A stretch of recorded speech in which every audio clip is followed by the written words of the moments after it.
Your home for Kings talk and so much more. Live and local. Allen Stiles on Sacktown Sports.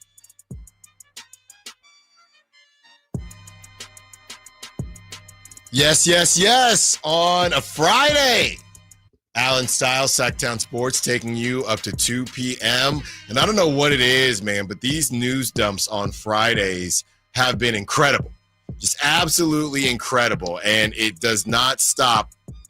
It has not stopped and will not stop and continues on this Friday. We have Malik Monk options that we will go over. We will answer the question based on what I've heard and just kind of the rumblings around the league, whether or not the Kings, as it's been reported by Jake Fisher, that it's funny. Every time we talk about something, I'm serious now.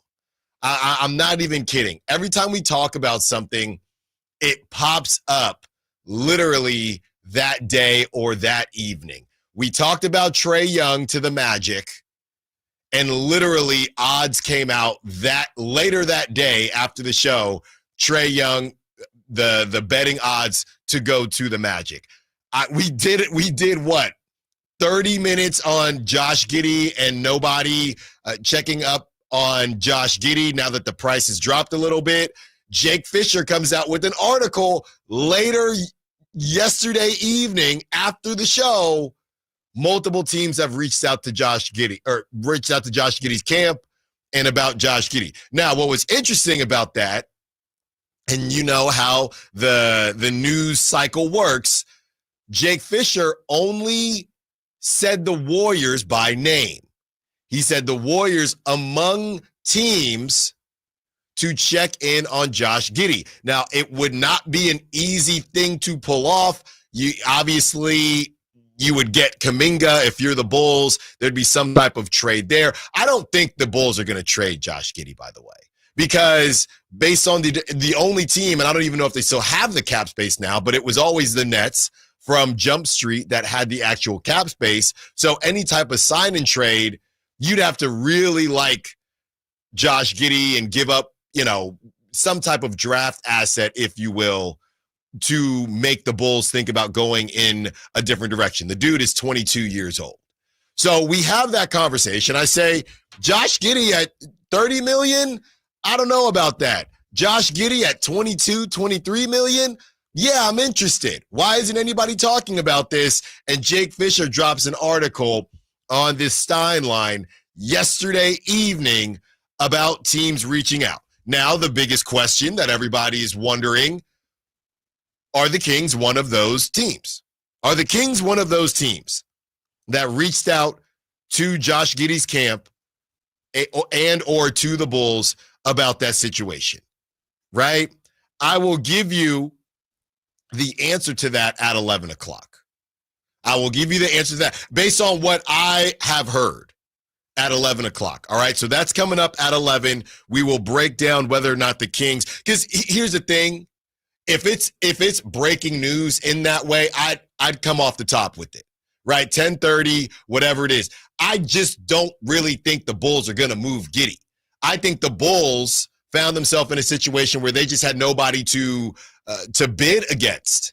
So they said, sorry, Josh Giddey, we're going to save some money. If the market is telling you that you're worth $30 million, then we'll decide whether we want to match you or not. But the market isn't telling you that. That you're not going out and having somebody say, Josh, we want to give you 30. Number one, nobody's got the money besides the Nets did at the top of the summer. Nobody has the money. And if they do want to go ahead and say, well, we want to offer you that and we'll make it work with the sign and trade scenario. Okay, then push come to shove. We're the Bulls. We have to make a decision, but we're not even in that situation, Josh. So here you go with 22, 23 million. And now teams want to come calling, and we'll see if they're willing to up the price a little bit. So we're the Kings, one of those teams. But ultimately, I don't see Josh Giddey going to a different team. I think we're running out of time with some of these moves, especially moves that aren't as traditional as we've seen before. But we are going to give you that information because based on what we've seen from the Kings throughout this offseason, it would be on brand. That's how I'll put it. It will be on brand. So that's coming up at 11 o'clock. We'll also discuss Malik Monk options. We talked about a couple different teams, and I left off some fairly obvious ones. I left off about 2 or 3 obvious ones for Malik Monk in the returns that could come back for the Kings that could make a bit of sense. So we'll discuss the different Malik Monk options. Got to caveat this because it's always someone's first time listening every time I get on these airwaves, and I got to remind myself of that from time to time. But Malik Monk is my favorite player on the team. Okay? And if you have been listening every single day, you already know that. Alan, we don't need to tell people this every time you bring up Malik Monk. But I'm a pizza guy. There's always a new listener. All right? And I thank you for that, by the way. I'm in a good mood here on a Feel Good Friday. But as far as Malik Monk is concerned, the only reason we're having conversations is because we didn't start the conversations, right? That's what happens a lot of times in media. Hey, you're pushing this. Or, hey, why did you start this? This was the last thing I thought was going to start immediately. I'll tell you what, I was with a good friend of mine. You might know him. I was with Chris Watkins, okay, when free agency started. We were hanging out. We were enjoying ourselves. And we were at an establishment that was closing, okay? And it was near and dear to my heart, an establishment in downtown Sacramento that was closing. So Chris and I met up after work as free agency started, and the Dennis Schroeder thing really started to pick up steam. And I was very, very surprised when the Malik Monk stuff started to come into Chris's phone. He started to get texts. I started to get texts. I was extremely surprised. But we're here now. We're here now. That's what it is. We're here now. So because we're here now, we're looking at all the avenues. And yes, the Kings are good with bringing Malik in, but just because you bring somebody into the trade, this is not going away. Right? The Kings have already acknowledged to the basketball world and the sports world at large that they know that their roster construction ain't it. So they can be okay. What else are they going to say? We're not okay with bringing Malik Monk in? I guess they're just acknowledging that there's no bad blood. But just because there's no bad blood, that doesn't mean that they want to finish the season. I'll give you this much. I'm 100% sure. This is my opinion, by the way, but I am 100% sure that the Kings do not plan on finishing the season with this current roster. They do not plan on finishing the season with this current roster. And if they do finish the season with this current roster, they're definitely not trying to get through the next offseason. It's either it's either whatever's left of this offseason or the trade deadline. In a perfect world, I think the Kings finish this season with one of their main pieces gone via the trade deadline, obviously. That's how I see this.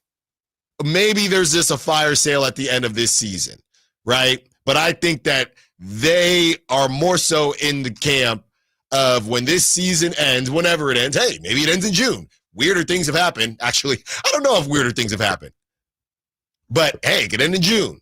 But when it happens, and if it does end in June, obviously, nobody's going anywhere. But assuming this thing ends in early May, whenever it is, and they don't get to the playoffs, I think the hope would be that this roster is not the same. Because they keep trying to tell us that this roster is not it. They keep trying to tell us that. That's not us saying it, even if we agree with them. But they are telling us this with everyone they've been connected to. That's just what it is. That's literally what it is. Also, wanted to check in on the end game for Jonathan Kuminga. The agreed upon. There's a note specifically in Clutch Points that I found fascinating because I never really heard it said like this before. The mutual agreement, right? It's, hey, you take the short-term deal, all the stuff we've been over time and time again. And then Clutch Points, Brett Siegel ends it with a mutual understanding of a trade. Now, obviously, guys get signed and they know that there's a chance of a trade and things like that, but kind of an understanding, very similar. Who would have thought that the Warriors could have a handshake agreement with Jonathan Kuminga that they will trade him before DeMar DeRozan's handshake agreement during this offseason? Who saw that coming? I know I didn't. Now, Jonathan Kuminga, it hasn't been a good situation in Golden State, but the season ended. I'm sitting there in that press conference with DeMar DeRozan, and he's talking about, what is this, his 16th year? Going into his 16th year. He just turned 36 yesterday. I thought there's no way. And maybe that goes to show the connection that has been built between Scott Perry and DeMar DeRozan. Maybe that goes to show the connection that's been built between DeMar DeRozan and Doug Christie. Maybe it goes to show that the market wasn't very strong in the offseason. But I thought that was priority number one. Now, when I was in that press conference, Monty McNair was still technically the GM. By the time I left the press conference, by the time I got home, Monty McNair was no longer the GM. And things maybe changed a little bit there. But I thought there was absolutely no way on that. So the end game for Jonathan Kuminga and the possible or mutual agreement of a trade before we will look for a trade partner, which I think is pretty obvious at this point. So we have the kind of the end game for you on that one. Speaking of, during the crosstalk, I talked about, I spent some time yesterday just grinding the articles from earlier this summer and how things changed. There's a specific article out there from Sam Amick in late June. And in late June, Sam Amick talks about, they didn't even have Dennis Schroeder yet. Sam Amick talks about how the initial conversations with Damonte Sabonis have went well. It would help everyone if they go out and get a point guard. That's I'm paraphrasing, but that's essentially what Sam wrote. And since then, they've gotten a point guard. And I'm wondering now, are we about to get some type of Damonte Sabonis update? Right? You got to think that if there was going to be a follow-up conversation, it's going to happen soon. So like I said, I was living, and I call it the past, but it was really just the pre-Dennis Schroeder era, if you will. And I was looking at the hope that everybody had going into the offseason, comparing it to the reality that we're in now and how far apart we are in those conversations, in those discussions, in those thought process. That's what I did last night. So we're going to give you some updates there on the Kings front. I have something, and I know we have a couple. I know we got some Yankee fans running around this building for some odd reason. I don't know if there's any Dodger fans. I do know that there are a couple Dodger fans on the Cat crew for the River Cats, which I find ridiculous. And there's always a Dodger jersey out there at the River Cats game. And you can boo them. You can boo them from your suite August 20th if you win the Sweet Life of Allen Stiles sweepstakes. Just so you know, there is one in our building. There's one? There is a Dodger fan in our building who works with us on a regular basis. Works with us on a regular basis? Yes. I guess it's technically Sacktown Sports, but works in sales. Wow. Okay, so they're out there. There is one confirmed Dodger fan around here. And we can boo them. You can boo them too. Yeah, I don't know why I'm being slick about it. It's Scott Marsh. Wow. We trusted you, Scott. We really trusted you. Well, you could boo them too, okay? On your way to the suite, you can boo Scott Marsh. Maybe we'll have Scott Marsh pop up so you can boo him, and then he can leave right after you win the sweepstakes. Your opportunity to get 20 tickets. 20 tickets to the Rivercats game August 20th. You'll live the sweet life. They got TVs. They got AC because you know it's going to be hot. They got all of that. We will give you that keyword, the final keyword, by the way. That's coming up at 10:45. But speaking of the Giants, they may have made a grave mistake. What do I mean by that? So it's all hunky-dory that the Giants went and got Rafael Devers, okay? Everybody is good with that. Cool. The problem is the Giants in that deal traded James Tibbs III to the Red Sox. Again, not a problem. Hey, might burn us eventually, but it might be the Adam Duvall, might be better than Adam Duvall, but he's in the American League. It's all good. It's a Giants first round pick. Those usually fail. That's messed up. But no, when you trade them, they end up hitting. When you keep them, it doesn't work out as well. I don't know. They traded Joey Bart eventually. Hey, he's playing somewhere. So this guy, James Tibbs III, drafted in 2024, 13th overall pick from Dave's spot, Florida State. Allen, he's in Boston. What's the problem? Yeah, the problem is he ain't in Boston no more. You know where he is? Because of a Dustin May trade, which how the Dodgers pull this stuff off. I have not seen Dustin May pitch in like 5 years. And for some ungodly reason, the Boston Red Sox, in a deal to acquire Dustin May, traded James Tibbs III where? To the Los Angeles Dodgers. You know what he's done this week? He just made his way up to AAA because he is an older guy coming out of college. 2 home runs earlier this week. He's in AA for the Dodgers, and you can see the writing on the wall. You can already see the writing on the wall. Future Dodger center fielder. Did the Giants make a grave mistake? We will have that conversation with you later in the show. We got to run the daily tankathon. We started out hot. We've been cold towards the end of the week, so we'll see where we end on a beautiful, beautiful Friday. We got the top 20 players in the NBA over the last 10 years, but this is specific to what we mentioned before, the global rating. We referenced that after Summer League when Isaac Jones flew up that list for global rating, the Hoops Hype global rating, based on that, who have been the top 20 players over the last 10 years. I'll tell you this much. There is a Sacramento King on that list. And maybe there's we just mentioned him in the opening, in the opening dialogue here. There is a player on that list. Maybe these are some of the reasons Scott Perry wasn't that quick to move off of him. So we'll have some fun with that as well. And as far as the NFL is concerned, look, man, I don't need people sliding into my mentions, well, at all. But I don't need people sliding into my mentions specifically about Ashton Genty. Will you stop? All right, he had a rough go. There's a couple carries. Geno looked good. Trade to Trey Tucker. My Raiders, they're going to be okay. They're going to be, I like what I saw. They are going to win 7 games. No, they're not. And I'll put something on that. I like what I'm seeing from my Raiders. You're saying no, they won't win 7 games? No, they're good. Give me 9. Give me 9. I thought you were saying 6. No, I think the over-under was 7.5. Give me 8. Give me 9 games.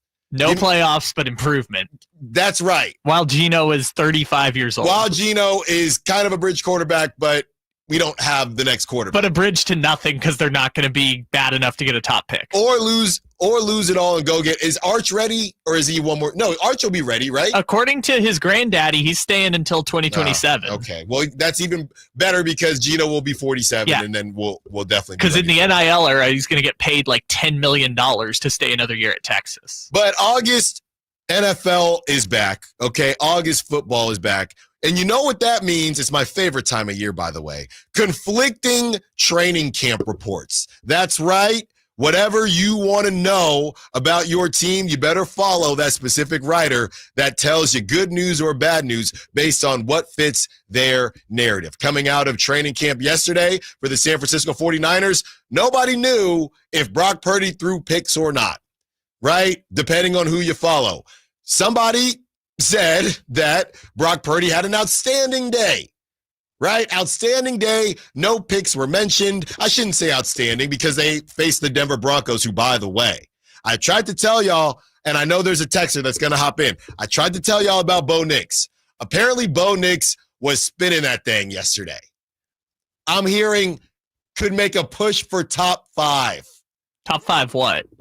I'm hearing in the a division? push for top 5. I'm hearing MVP rumors, MVP pushes. Now, I don't like that for my Raiders, but I told y'all about Bo Nix. How did I learn about Bo Nix? A TikTok highlight reel.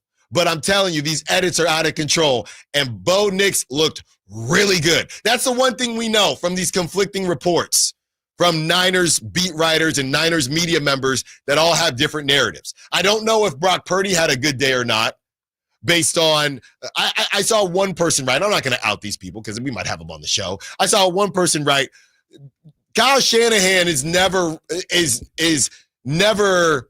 objective. What did they say? Objectively flatlined, if you will, when their quarterback doesn't have a good day. Well, what does that mean? Yeah, because the quarterback didn't have a good day. Just say that. This same person did not mention the picks There's another writer who doesn't seem to like Brock Purdy that much. So he mentions the picks, but doesn't mention Mac Jones's picks. This is my favorite time of year because I love when media members fight against media members because the football doesn't really matter. We're arguing. Let's take a step back. We're arguing about joint practice stats. Against the Denver Broncos. And I don't care whether Brock threw a pick or 4 picks. I don't care. And because I don't care, I'm going to laugh at the arguments. And they never, well, I'll say one guy, he will call you out and call out the other media members. But all of the rest of them, it's all a lot of, when you hear somebody say, and we know who said it, if we're going to have a media battle, let's take the gloves off. I've done it before, and I've gotten in trouble for it on these airwaves, but let's just take the gloves off. There ain't nothing better to do, so it's my favorite time of year, August NFL action, where nobody actually knows what's going on unless you're there at training camp. And the only thing that actually matters is what happened to the Chargers, where your star left tackle blew out a knee. Exactly. That's what matters. That's what actually matters. Yeah. We're talking about Brock Purdy throwing picks and, what is it? Anthony Richardson versus Daniel Jones when clearly the Colts are going to suck either way. Yeah, Anthony Richardson, a lot of people said that, even though he got cracked, he should have saw that rush coming. He leaves the game with a finger.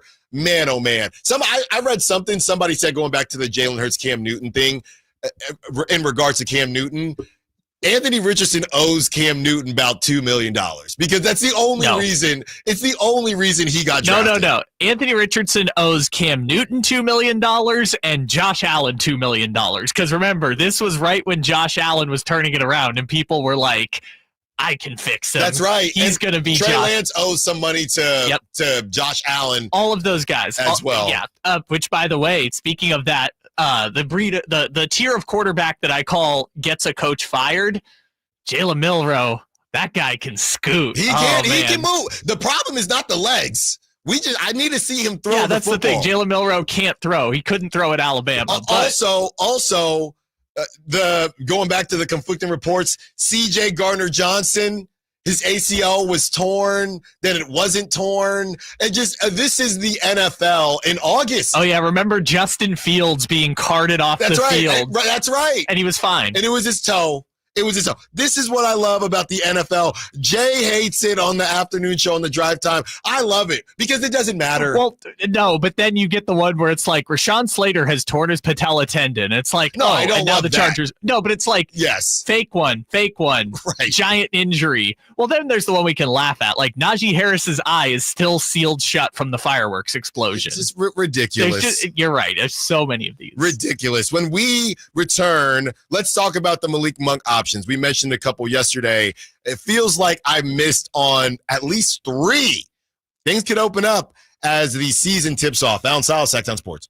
Golf to Go is brought to you by the Hagen Oaks Golf Super Shop. Here's Frank LaRosa. Golf.com's Josh Sands offers 5 common golf course maintenance mistakes and tips to correct them. You've hit the green, and to fix your divot, you jam your tool underneath the ball mark and lift the soil. But the right way is to circle the edges of the mark with your tool, gently pulling the turf toward the center. Second, when fixing divots in the fairway, fill it with sand until it's level with surrounding turf, and gently smooth it with your foot. Third, when the course imposes the 90-degree rule, it means to stay on the cart path until you can turn at a right angle to your ball, minimizing wear and tear on the turf. 4, when you're driving on the course, proceed at a modest pace and avoid staked and roped-off areas. Avoid sharp turns, wet turf, bunker edges, tees, and greens. The superintendent will applaud you. 5, in a bunker, rake the sand smoothly and exit as you entered from the low side. Tap the sand from your shoes and leave it as if you weren't there.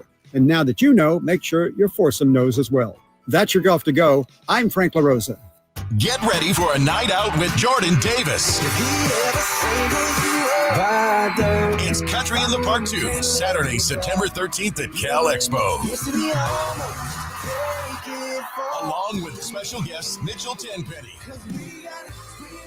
Locash, Vincent Mason, and Averyana. Make it a family day out with food trucks, games, dancing, and more. Saturday, September 13th at Cal Expo with Les Schwab Tire Centers and Bare Bones Workwear. Tickets at CITPFest.com. The Hagen Oaks Cutting Edge Putter Fitting Studio offers you more technology, more choices, and more service. Hagen Oaks wants to be your go-to total golf game fitter. With $30,000 worth of state-of-the-art technology ready for your fitting, Hagen Oaks will help you make your best putting stroke while finding the best putter design, shape, hosel, length, and loft for your game. Schedule your fitting at the Hagen Oaks Player Performance Studio by calling 916-808-2531. That's 808-2531 for more.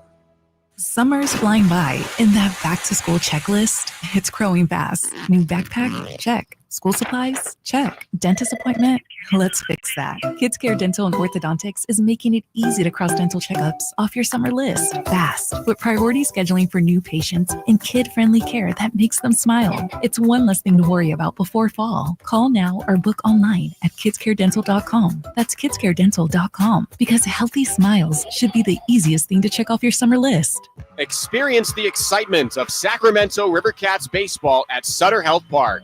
From thrilling plays on the field to fun in the stands with family and friends, Rivercats baseball is for everyone. Enjoy lively entertainment all season long, the best ballpark food around, some of the finest views of the city, and baseball memories with the Sacramento Rivercats to last a lifetime. Grab your tickets now at rivercats.com.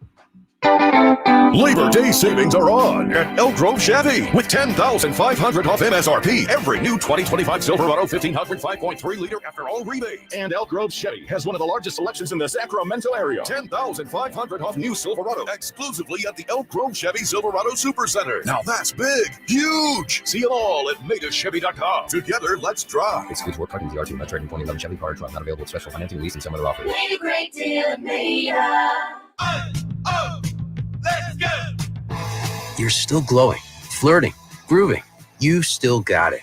But your immune system weakens as you age, making it harder to fight flu, pneumococcal pneumonia, RSV, and COVID-19. Vaccines are a key part of any health routine and help strengthen your immune response. Ask your doctor or pharmacist which vaccines you need.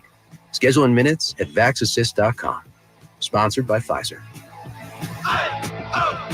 Let's go! With Progressive, you can reach customer service in the way that's easiest for you, by phone, app, or online. We know it would be great if we just magically appeared, but that's more of a genie thing, and we do insurance. But with us, you'd be like, well, it wasn't a genie, but it was great customer service, so that's nice. And sure, you probably would still like the whole 3 wishes thing, so if you meet a genie, you should definitely ask. But when you need us, contact Progressive by phone, app, or online. Just no genies. Progressive Casualty Insurance Company and Affiliates.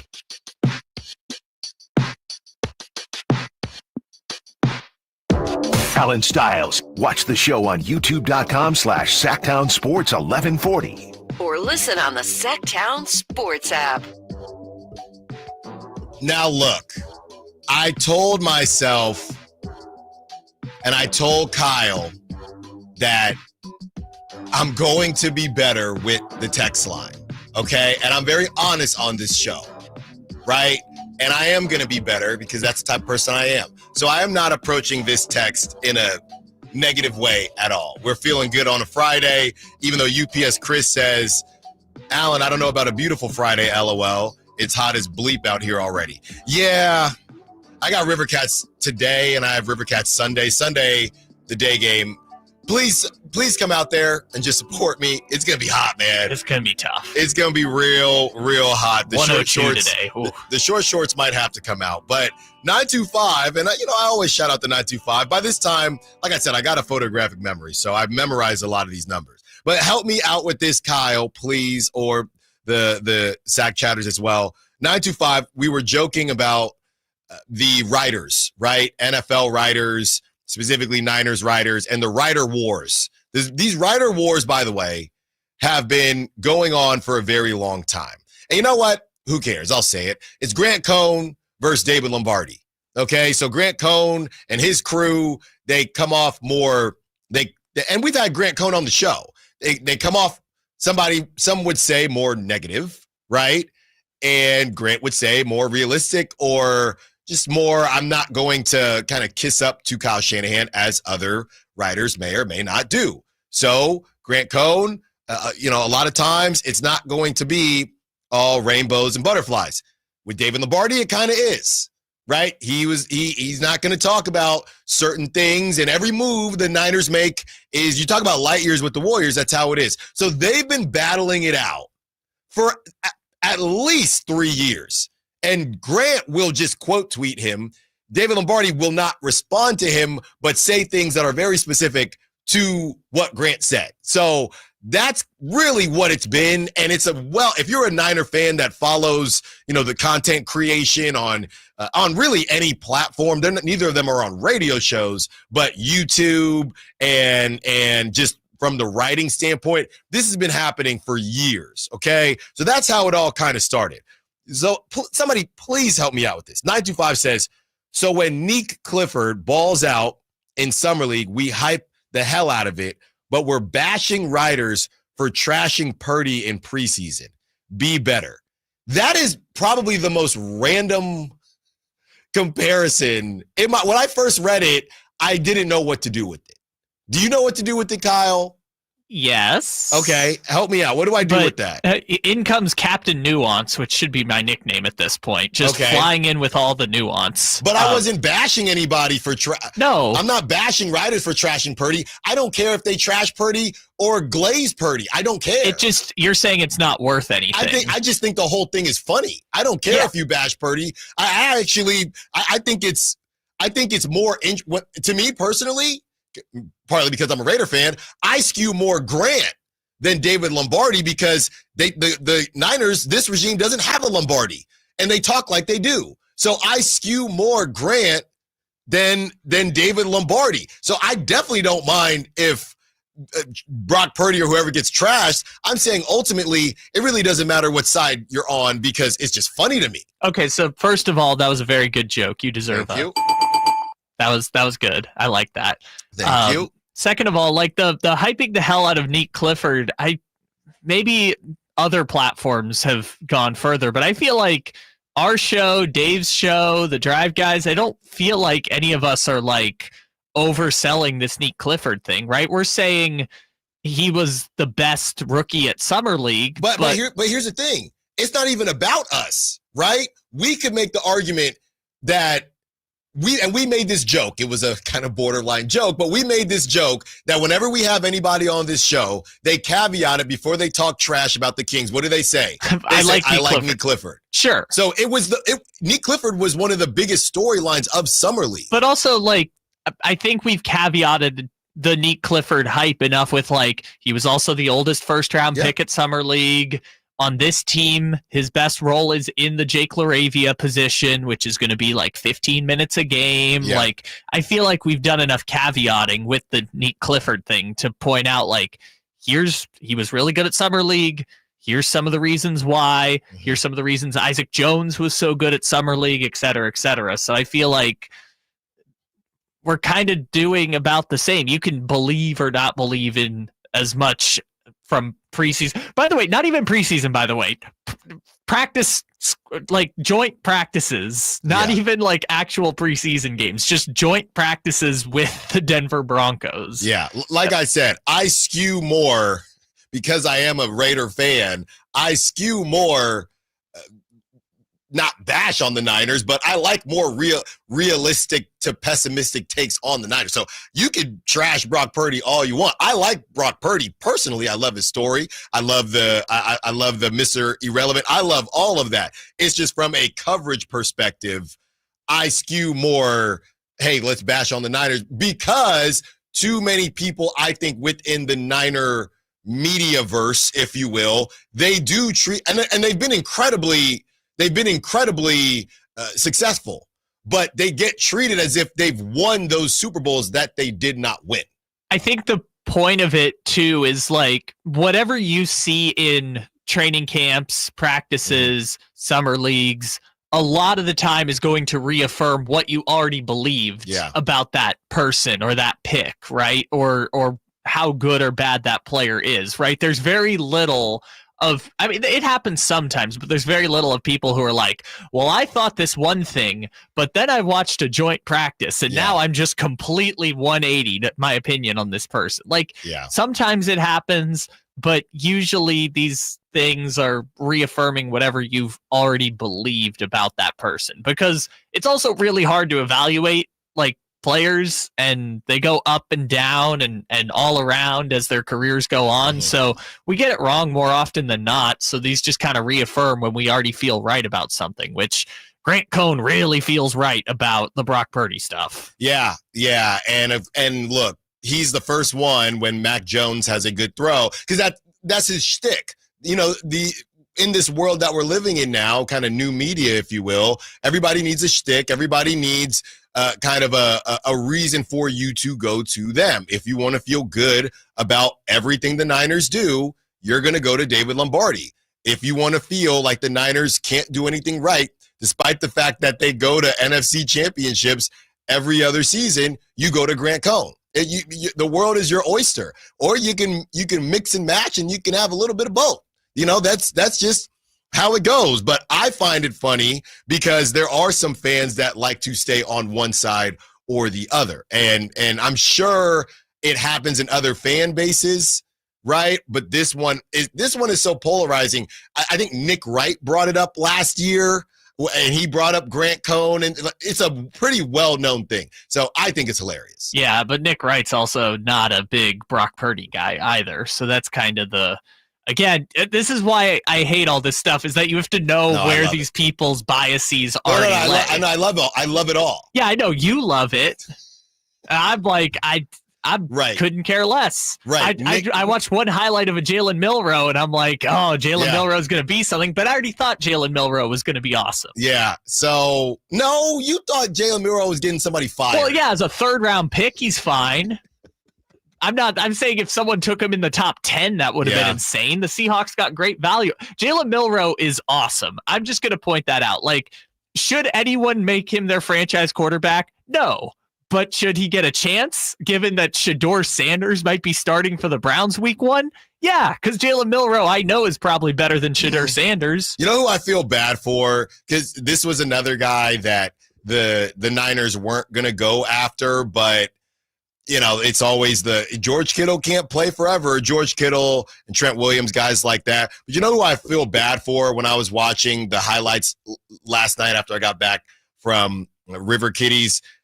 Tyler Warren is gonna be the next guy that we think, man, I hope he doesn't waste his career in Indianapolis, because Tyler Warren, if you remember, the absolute monster of a man from Penn State, who we all watched just dominate throughout the college football playoffs, he gets drafted to the Colts, and I'm thinking, man, he could have been in the – I don't think he's better than Brock Bowers, but he could have been in the conversation pretty early on for, man, this is one of those tight ends that is really going to do some things. He ain't doing a daggone thing in Indianapolis. Not right now. Not when they're... honestly, he might cook because these guys can't throw, so they just have to look for their tight ends. I mean, how many wide receivers, not like that, but how many of these wide receivers and tight ends and running backs did the Giants waste running Daniel Jones out there? Yeah. Now the Colts are about to do the same thing, because apparently Anthony Richardson can't even beat out Daniel Jones for the damn starting spot on the Colts. Yeah, and the Daniel Jones thing, who he had that one highlight that everybody will say, he ran the fastest, time, or he had the fastest miles per hour a couple years back. That carried him so far that he is still playing. And to that point, he made Darren Waller retire. And Darren Waller is now unretired. Yeah. I'd rather just rap. I'd rather just make auto-tune rap than try to attempt to catch passes from Daniel Jones. One of my favorite stats ever was the 2021 Giants. So this was the year before they had that crazy turnaround. Mm-hmm. In 2021, the top 4 Giants receivers had less receiving yards with Daniel Jones than Jamar Chase by himself. Jamar Chase outgained the 4 top receivers combined on the Giants. They were usually, teams have quarterback extension issues when a quarterback has like 3 good seasons and 1 bad season. And they're like, I don't know what to do. The Giants were like 3 awful seasons, 1 good season, give him $160 million. One of the funniest sagas in NFL history. When we return, who are those 3 teams that might be interested in Malik Monk? We'll tell you who it is when we return. Now, Stiles, Sacktown Sports. The Drive Guys. On the 925, Braun has not lived up to his end of the bargain. Fake bubble ring is a joke. Is that Daryl Morey's burner? Would you want LeBron to join Sabonis to finish his career where he started? Kings fans, would they want LeBron right now? Right now. You can listen to The Drive Guys Monday through Friday from 2 p.m. to 6 p.m. on 1140 a.m., YouTube, and the Sacktown Sports app.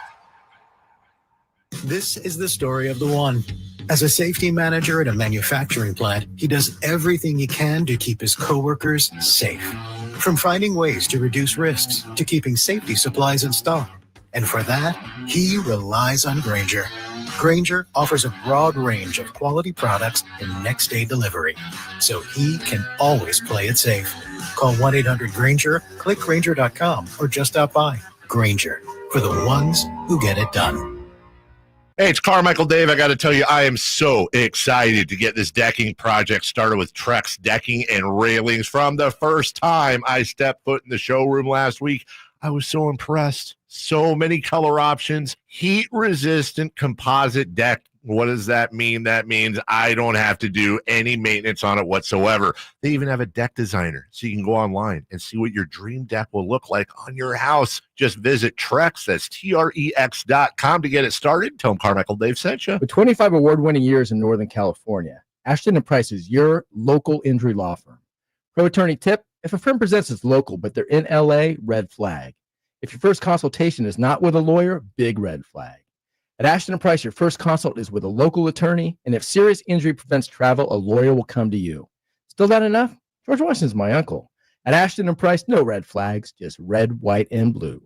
Remember, for the best advice, don't think twice. Call Ashton & Price. Hello, Sacramento. I'm Emran Pilati, owner of True Sports Cards and Collectible Store here in Rockland, California, and the host of the True Sports Cards Show that airs right here on Sacktown Sports 1140 every Saturday from 10 to 11 a.m., where we discuss the latest trends, hottest products, and deliver exclusive interviews with other industry leaders.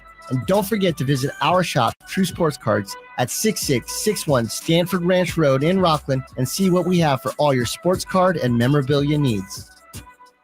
Looking for family fun, thrilling baseball, and unforgettable memories? Come out to Sutter Health Park and catch the Sacramento River Cats in action. Great games, great food, and great times await. Get your tickets at rivercats.com.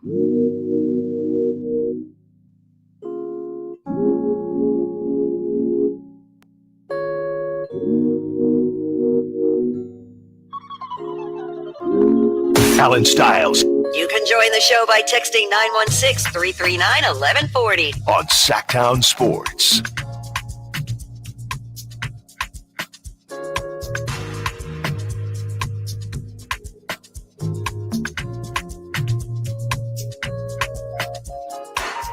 Let me tell you something right now, as we are going to give you the keyword for today. Let me tell you something right now. I'm pulling it up for you.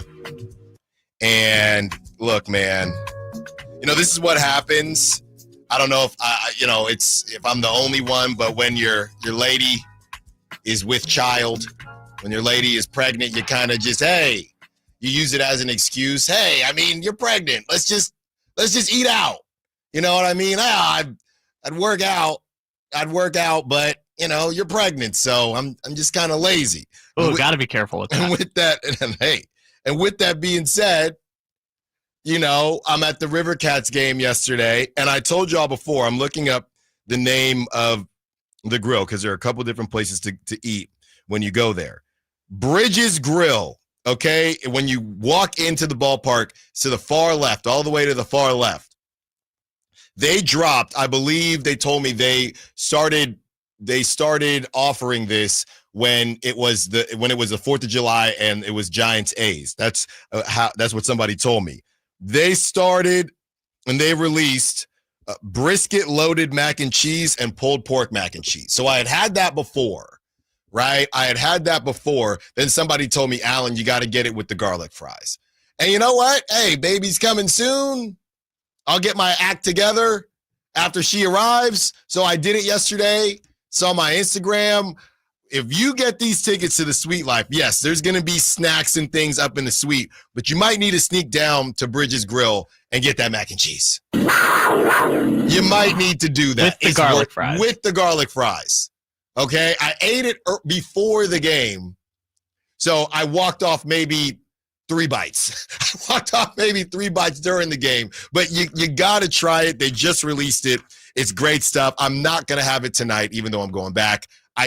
I just shouldn't. I want to, but I shouldn't. It's once a homestand. It's calling the Green Goblin mask. It's calling you. It's once a homestand. That's right. Come here, Allen. But I cannot do it. But what you can do is give yourself a chance to live the sweet life with me. Senor Segway strikes again. Allen Stiles this week, last day of the week, with the ultimate giveaway of a Sacramento River Cats suite for August 20th. Each suite includes 20 tickets, dedicated suite attendant, cable television and climate control, indoor and outdoor seating, panoramic view of the game, and access to the Sky River Casino Solon Club. Listen for the keyword of the day and text it into 916-339-1140 for your chance to win. Today's keyword of the day is Dinger, our fearless mascot, Dinger. 916-339-1140, 916-339-1140, D-I-N-G-E-R. That's Dinger, and you will get to meet Dinger. Honestly, because I know people and because I'm an employee there, I can probably get Dinger to visit us. So if part of your 20 tickets, look, if you got kids, if you don't got kids, if you just want to see Dinger, I know him, we're close. You get these tickets, I'll see what I can do. I'm about 80% sure I can get Dinger in the suite.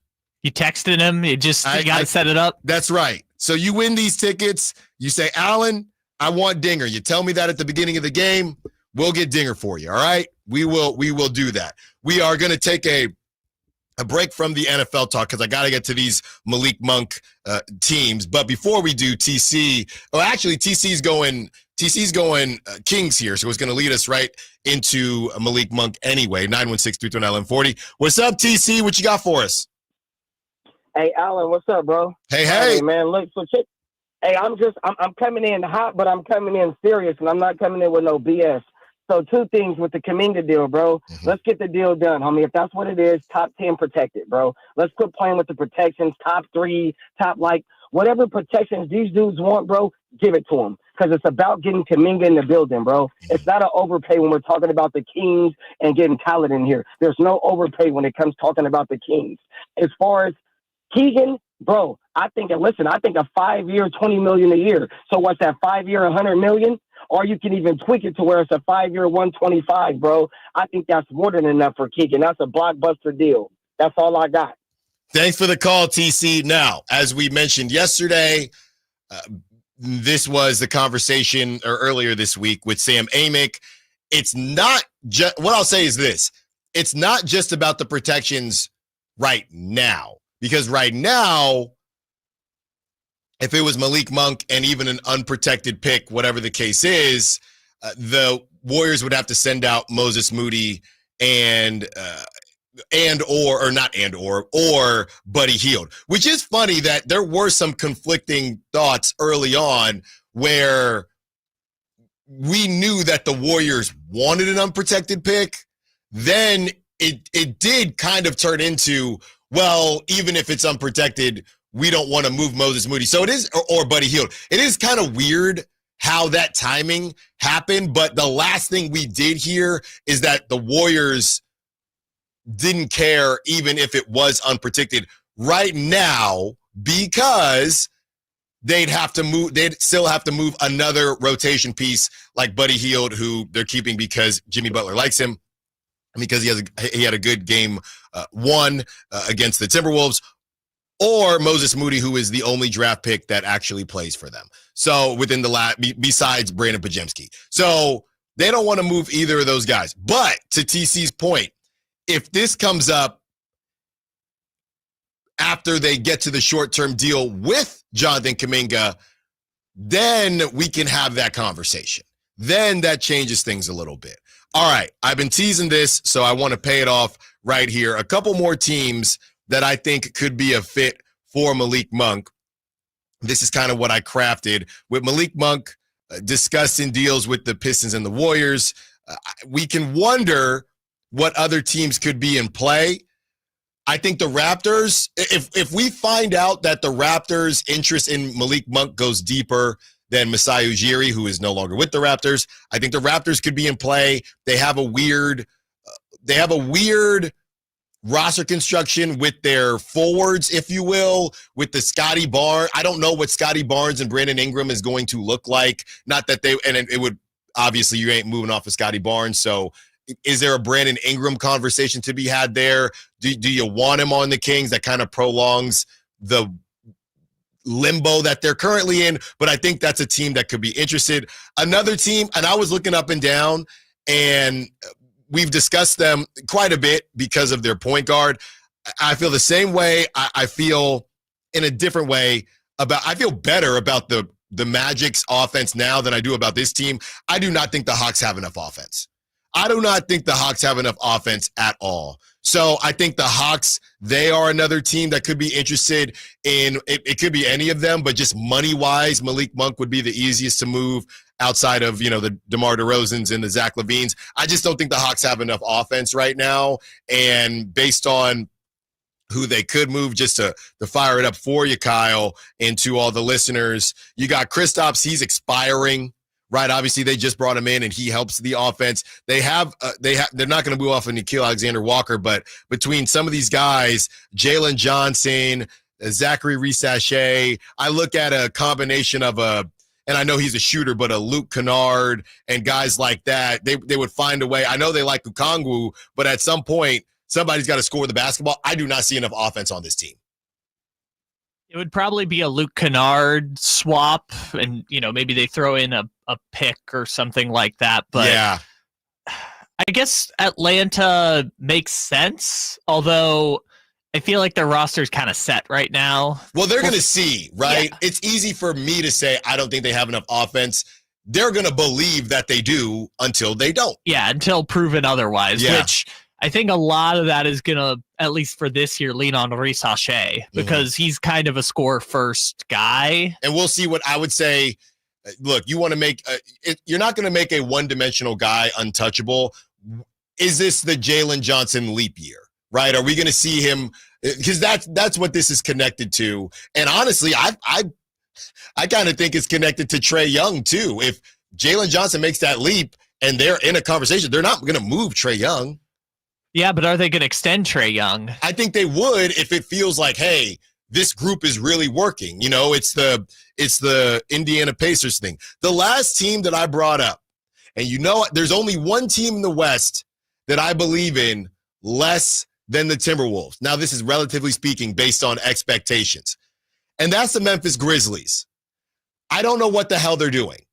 And they're another team. If you go through their roster, you got you just lost shooting. They cannot take, and I wouldn't say they can't, but I don't know how that would work with DeMar DeRozan. They don't have enough. They need spacing, right? And I tried to play around with the Zach LaVine thing.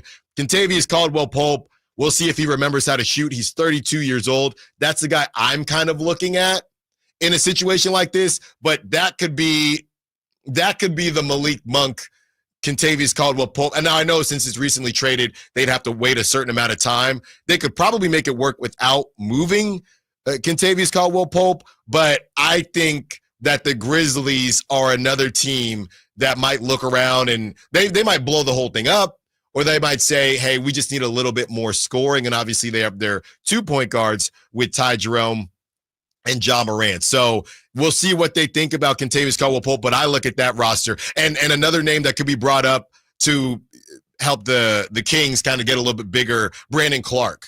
Right now, I don't know if they'd be able to part with him. If you're not familiar with Brandon Clark's work, not a shooter at all. He's kind of like a souped up Isaac Jones, if you will, like a ready-made Isaac Jones, but he doesn't shoot as well as Isaac Jones. Athletic finisher. He's obviously been around the block. He's 12.5 a year. So they could figure something out if the Grizzlies decide, hey, we want to keep this thing rolling. But they're a shady team that might be looking to do something.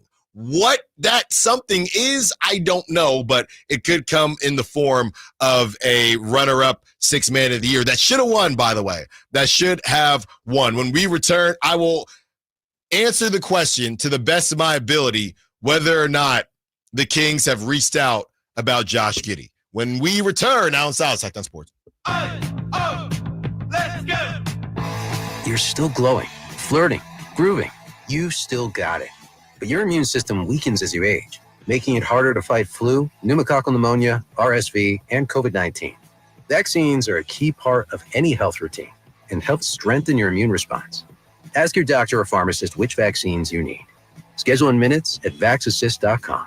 Sponsored by Pfizer. Are you having trouble hearing? Hearing loss can devastate the quality of your life. Now, there's an affordable fix for you or your loved one. Rated the best hearing aids of 2025 by Forbes Health, Audion Hearing has the highest quality hearing aids at the lowest prices, starting at just $98 a pair. I actually like them better than my old $5,000 hearing aid. I could not believe how my hearing and life changed. Join over 1 million happy customers by going to audionhearing.com. That's AUDIEN hearing.com. Get ready for a night out with Jordan Davis. It's Country in the Park 2, Saturday, September 13th at Cal Expo. Along with special guests Mitchell Tenpenny, Locash, Vincent Mason, and Abriana. Make it a family day out with food trucks, games, dancing, and more. Saturday, September 13th at Cal Expo with Les Schwab Tire Centers and Bare Bones Workwear. Tickets at CITPfest.com. Shake your body dry on a coastline. Zach Bryan, live in concert.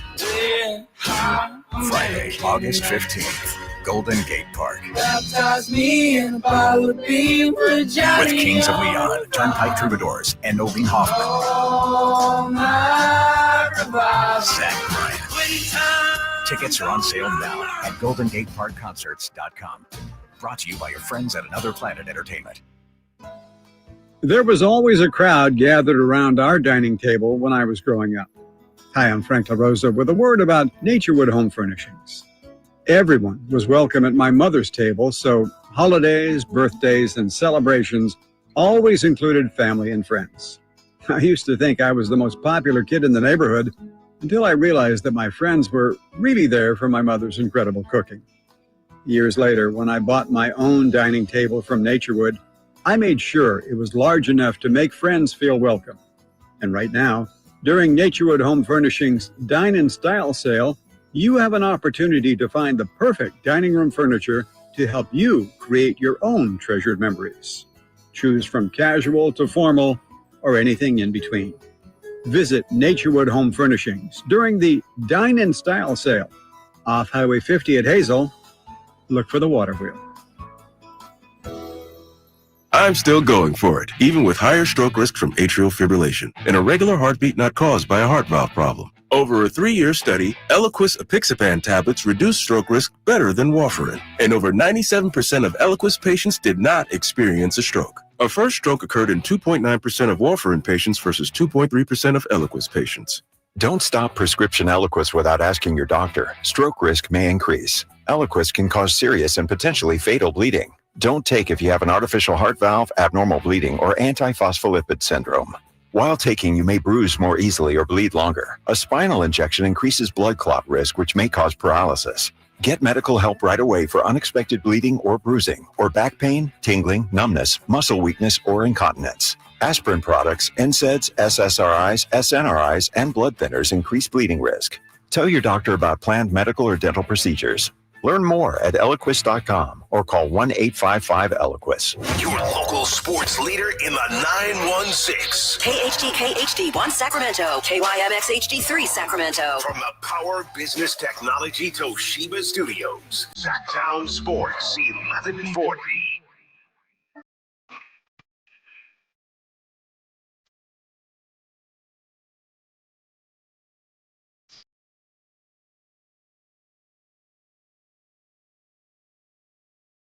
You home for Kings Talk and so much more. Live and vocal. Allen Stiles on Sacktown Sports. It's like I don't know. It's like something that you never know these days who's listening to anything. But it's like a bat signal once we bring something up on this show. Kind of just reactivates it into the sports sphere, if you will. It happened with Trae Young and the Orlando Magic, and it also happened with Josh Giddey. We spent some time on Josh Giddey yesterday. Hey, isn't it weird that nobody's reached out? Nobody else has reached out to Josh Giddey, even with the drop in price, the decrease in price. He's not at $30 million anymore. Can somebody slide in with a sign and trade conversation and take a 6'8", 22-year-old point guard?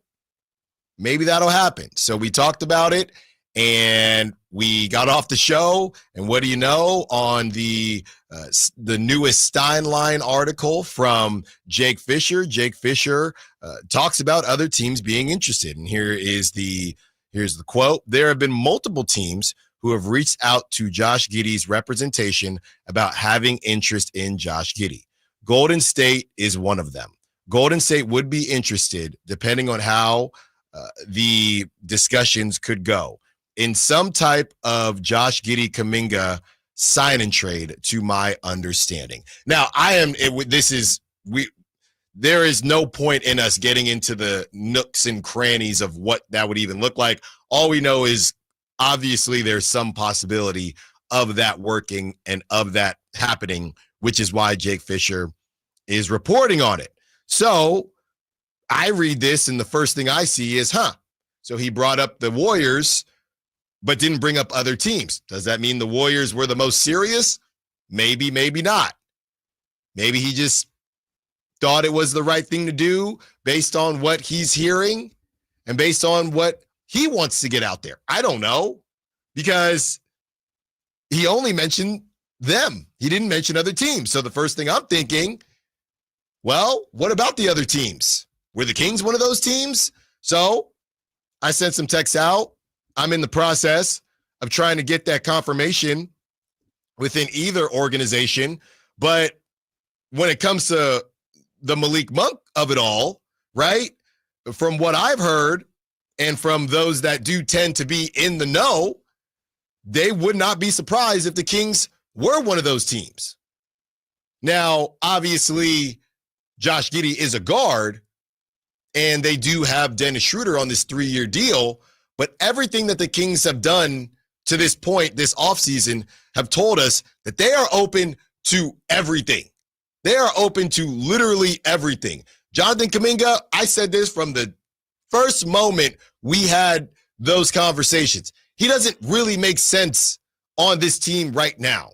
He does not make sense with the 36-year-old DeMar DeRozan and a Zach LaVine and a Damonte Sabonis, which led us to the handshake agreement with DeMar DeRozan. But I would even make that argument with Damonte Sabonis as he's in his prime, and why he would want to see a 22-year-old who needs runway be the number one option or the number two option, because that's why Kaminga would be there. I said from Jump Street it didn't make a ton of sense. The Westbrook thing that we've beaten into the ground, that doesn't make sense since they have Dennis Schroeder.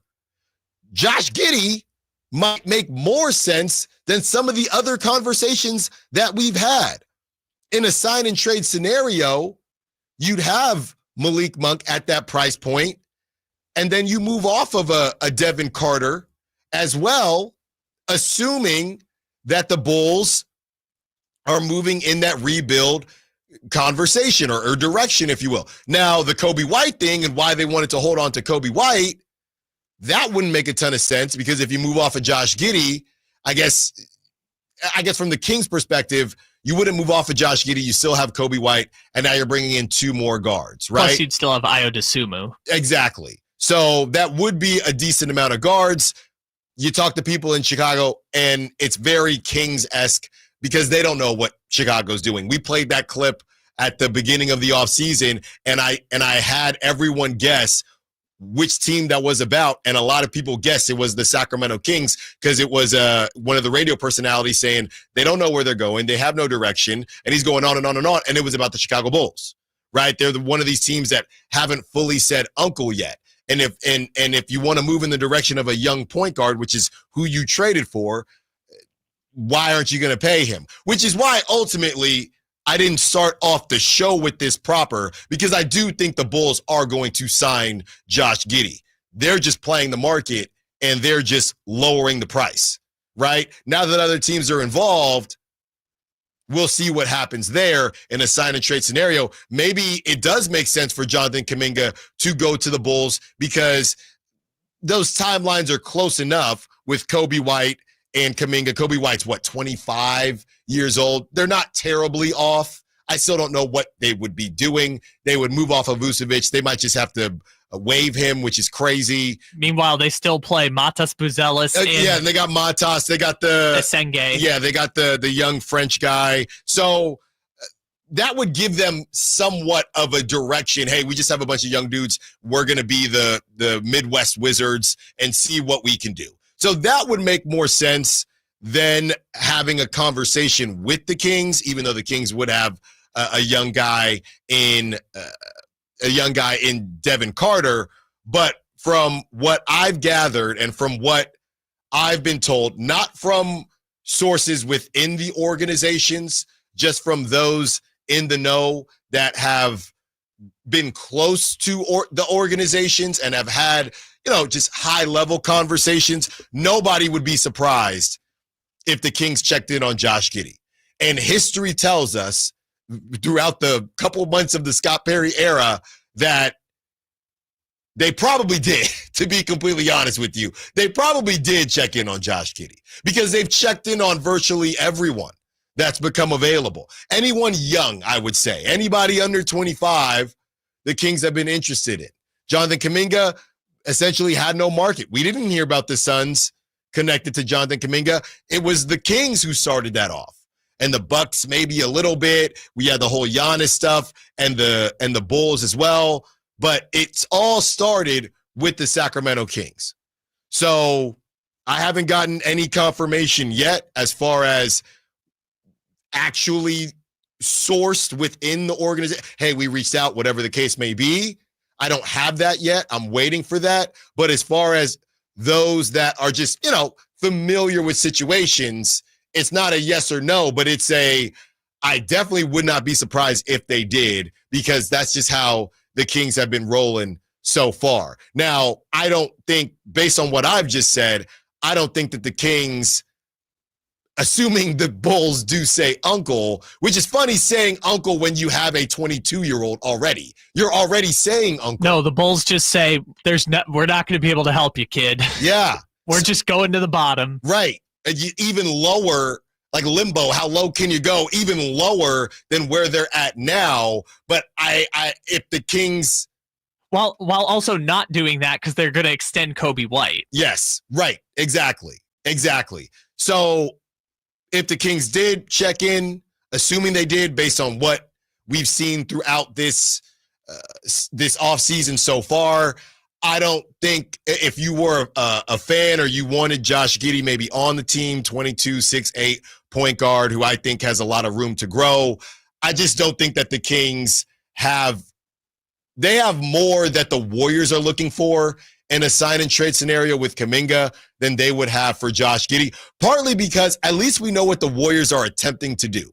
We all know the Warriors are trying to get Steph number 5. We all know that. I don't know what the Chicago Bulls are trying to do, which makes it harder to assess what they would want. We know to a certain degree, because I don't know how much the Warriors even know, but we know the Warriors are just trying to get whoever they think can help them win number 5.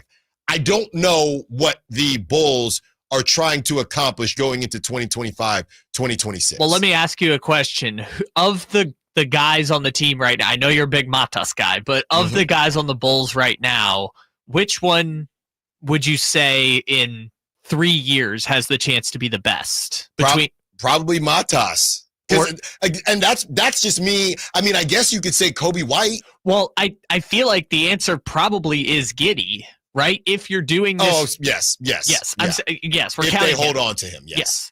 But I'm saying, like, in this scenario, even if you're trying to go to the bottom or you're trying to go up, the goal is to ultimately acquire a player who can be an all-star one day, right? That's the whole point of tanking. Depending on how you feel about Matas and Nasenge, like they kind of are and they have Jalen Smith. They're kind of already building that young core out, but they do need a star. And maybe it's just because he scores a lot, but I feel like Giddy is your best shot at that, which is why it's so weird that they are not poisoning the well, but they're, making the water. Just why? Yeah, they're making the water taste a little funky on the Giddy situation. Just why? But again, this is why people compare. It's all these organizations, right? And this expands past the NBA. Whether, the Cowboy, all these teams that they're almost addicted to, I don't want to say drama, but they just refuse to do things the right way. Or I should say the easy way. Because, hey, if they think that's the right way, go ahead and do it. I mean, you could say the right way. I mean, they should do right by a player that they want to be part of their future. Yeah, you traded for him. You gave up a lot to get him. I mean, Caruso was their best trade chip. Well, here's the thing, though. I'm assuming, that when they traded for Josh Giddey, they knew that the conversation was going to be around $30 million. I'm assuming the Bulls knew that, right? That's what I'm assuming.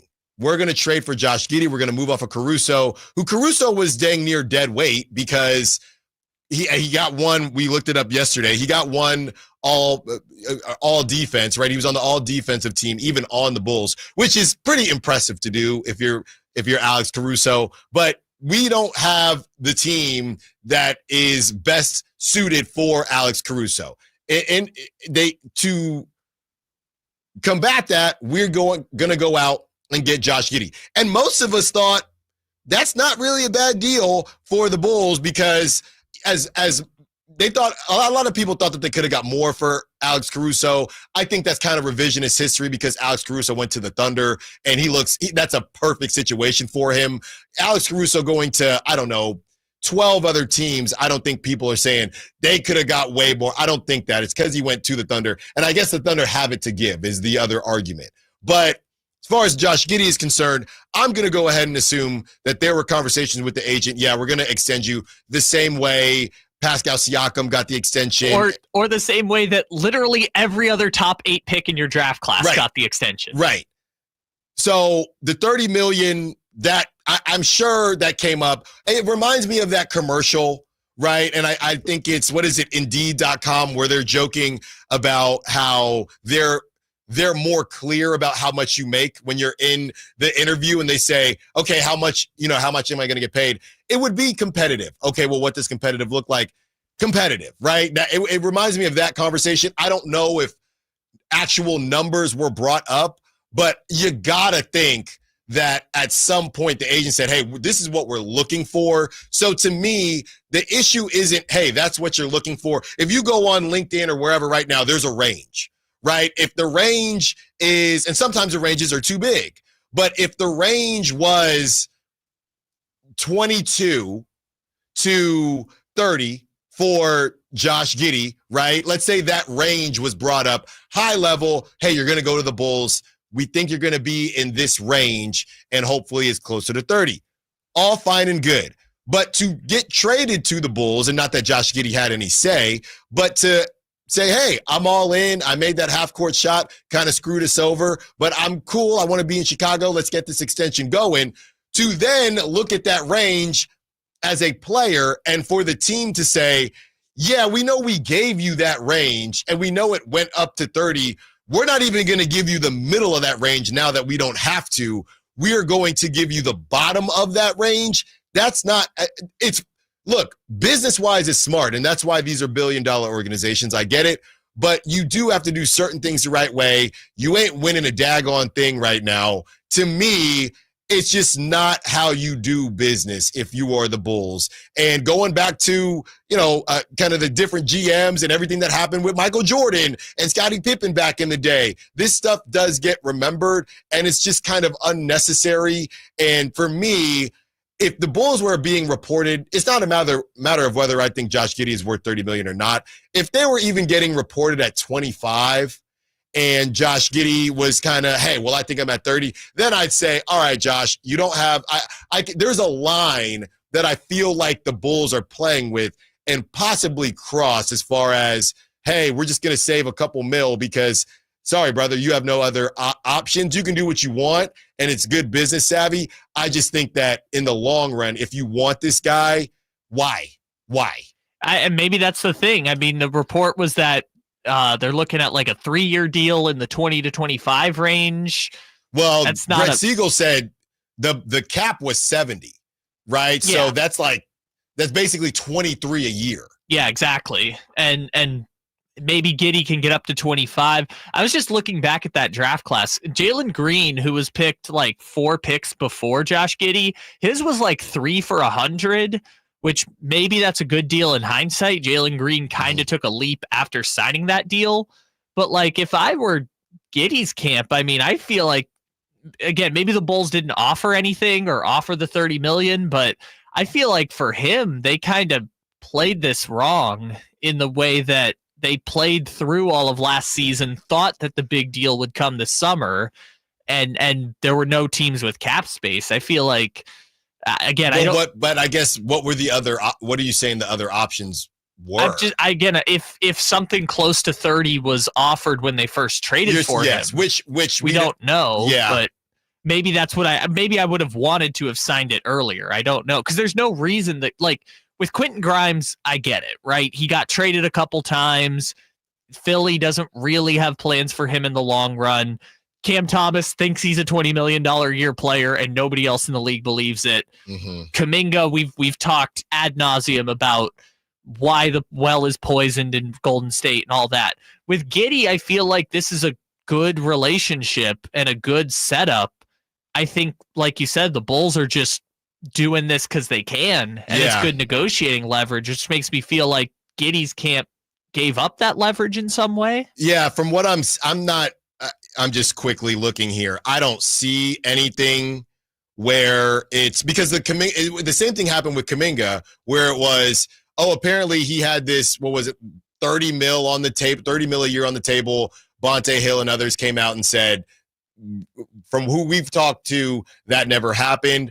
I'm seeing even less about that for Josh Giddey. So I just think they were kind of cooked, or maybe to your point, maybe the Bulls. The agent, well, I was going to say maybe the agent said, hey, we're going to wait for it. So the Bulls didn't offer, because this is all happening quicker because Kaminga was already within the organization. They traded for Josh Giddey. So maybe the agent said, don't bother offering. I find that a little hard to believe. No, I agree. And I just had a funny thought in my head, which is unless the Bulls, the Chicago Bulls, had this grandiose vision of what the offseason was going to look like and knew that they would get a better value if they waited until restricted free agency. There's just no way the Bulls, the capital B Chicago Bulls, had that much vision to know that this was going to happen. So if I'm Giddey's camp, I would have tried to have signed the extension early. Yeah, exactly. Or at least, even if it wasn't offered, pushed to say, hey, we want to resign. We want to resign.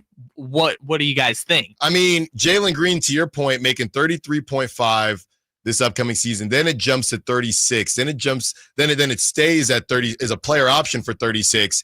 I'm sick as a dog if I'm Josh Giddey.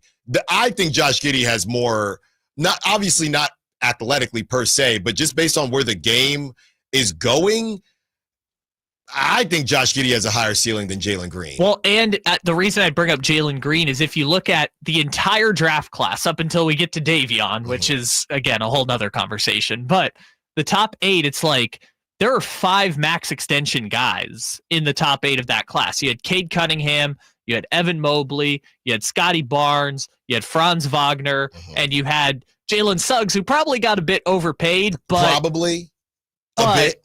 Orlando was committed to that young core. They were like, we got 3 hits in 2 years between those two and Paolo, and they were like, we're just going to lock up the entire young core kind of situation. So Orlando kind of did what you were talking about, where they were like, we're committed to you and we're not even going to play around. Here's $35 million, Jalen Suggs. Here's a max contract, Franz Wagner, even though I don't think Franz Wagner will ever be worth a max contract. Yeah. You're our guys, right? That was the choice that they made.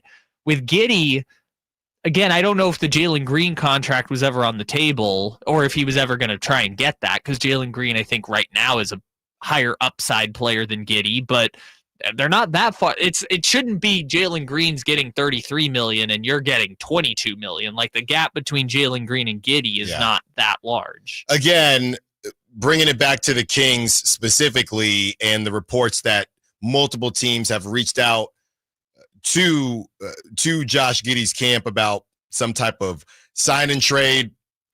The full confirmation as far as, within the organization, I cannot confirm on that.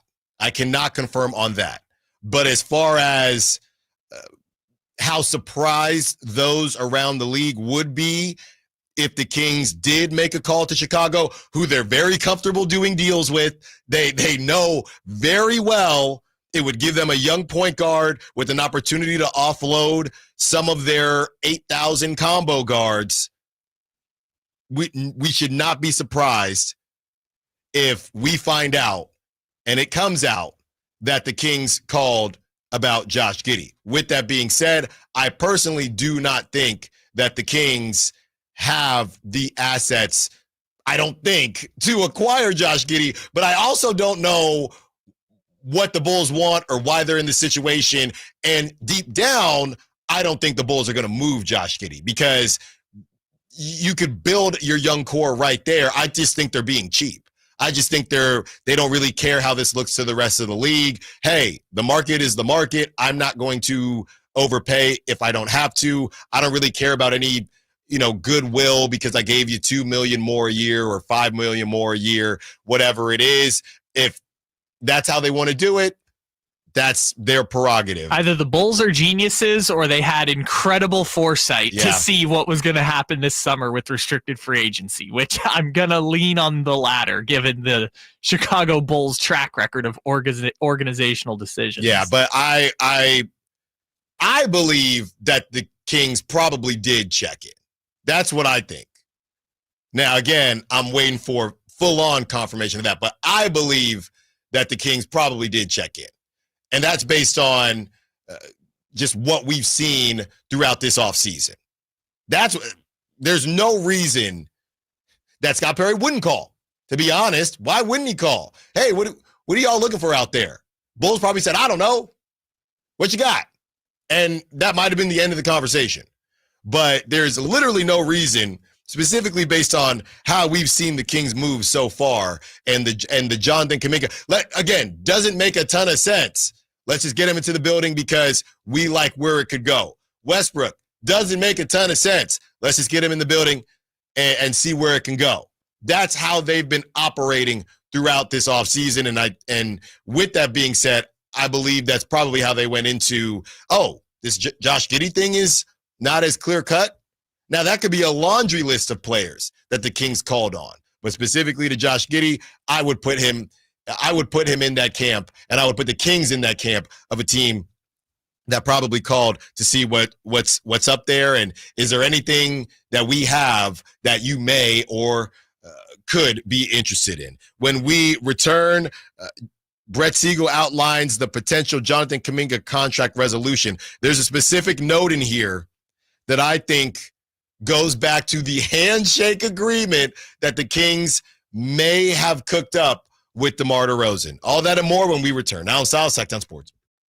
Hi, this is Greg Papa. Disasters hit every day. If your home, business, or building has suffered from any disaster, SunPoint Public Adjusters can help. SunPoint prepares, presents, and negotiates your claim with the insurance company, working only for you, making sure you get everything you're entitled to and letting their focus be on what's most important, your family or your business. Call SunPoint today at 888-247-7865 or contact us at sunpoint.us. SunPoint Public Adjusters, the gold standard in public adjusting. License number 2N14884.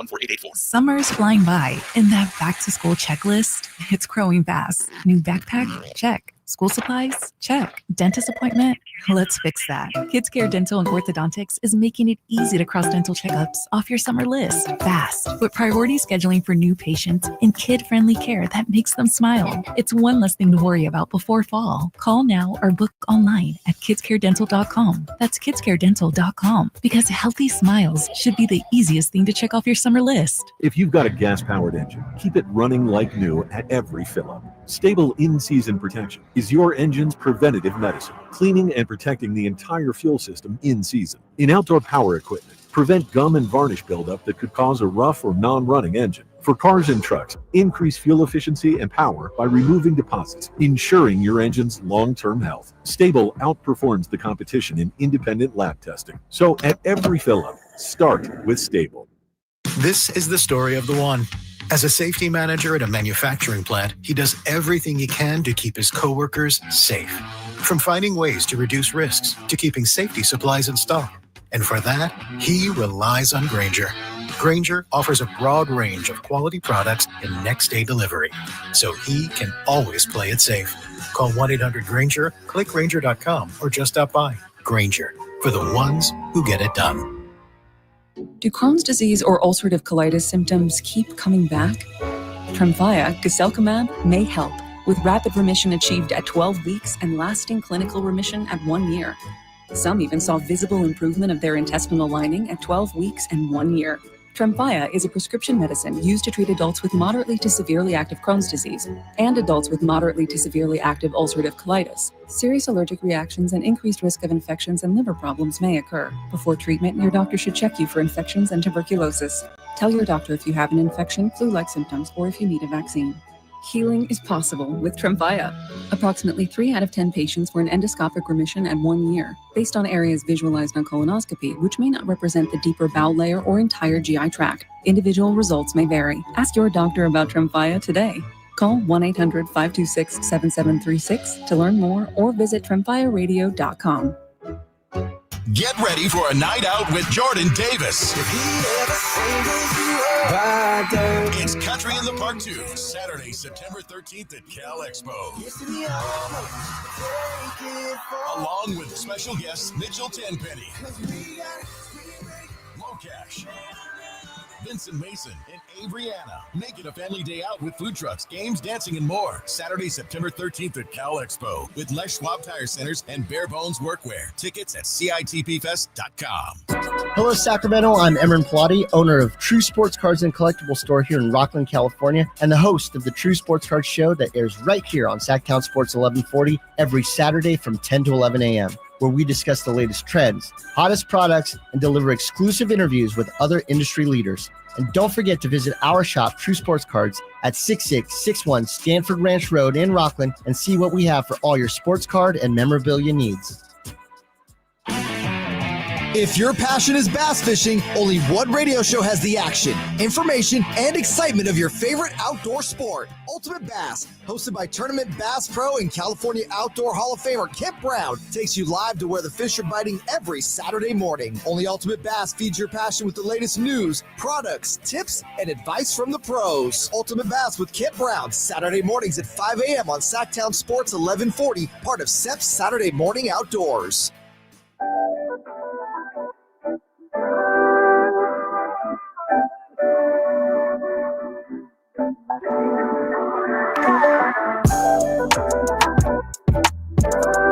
Allen Stiles. Watch the show on youtube.com/Sacktown Sports 1140. Or listen on the Sacktown Sports app.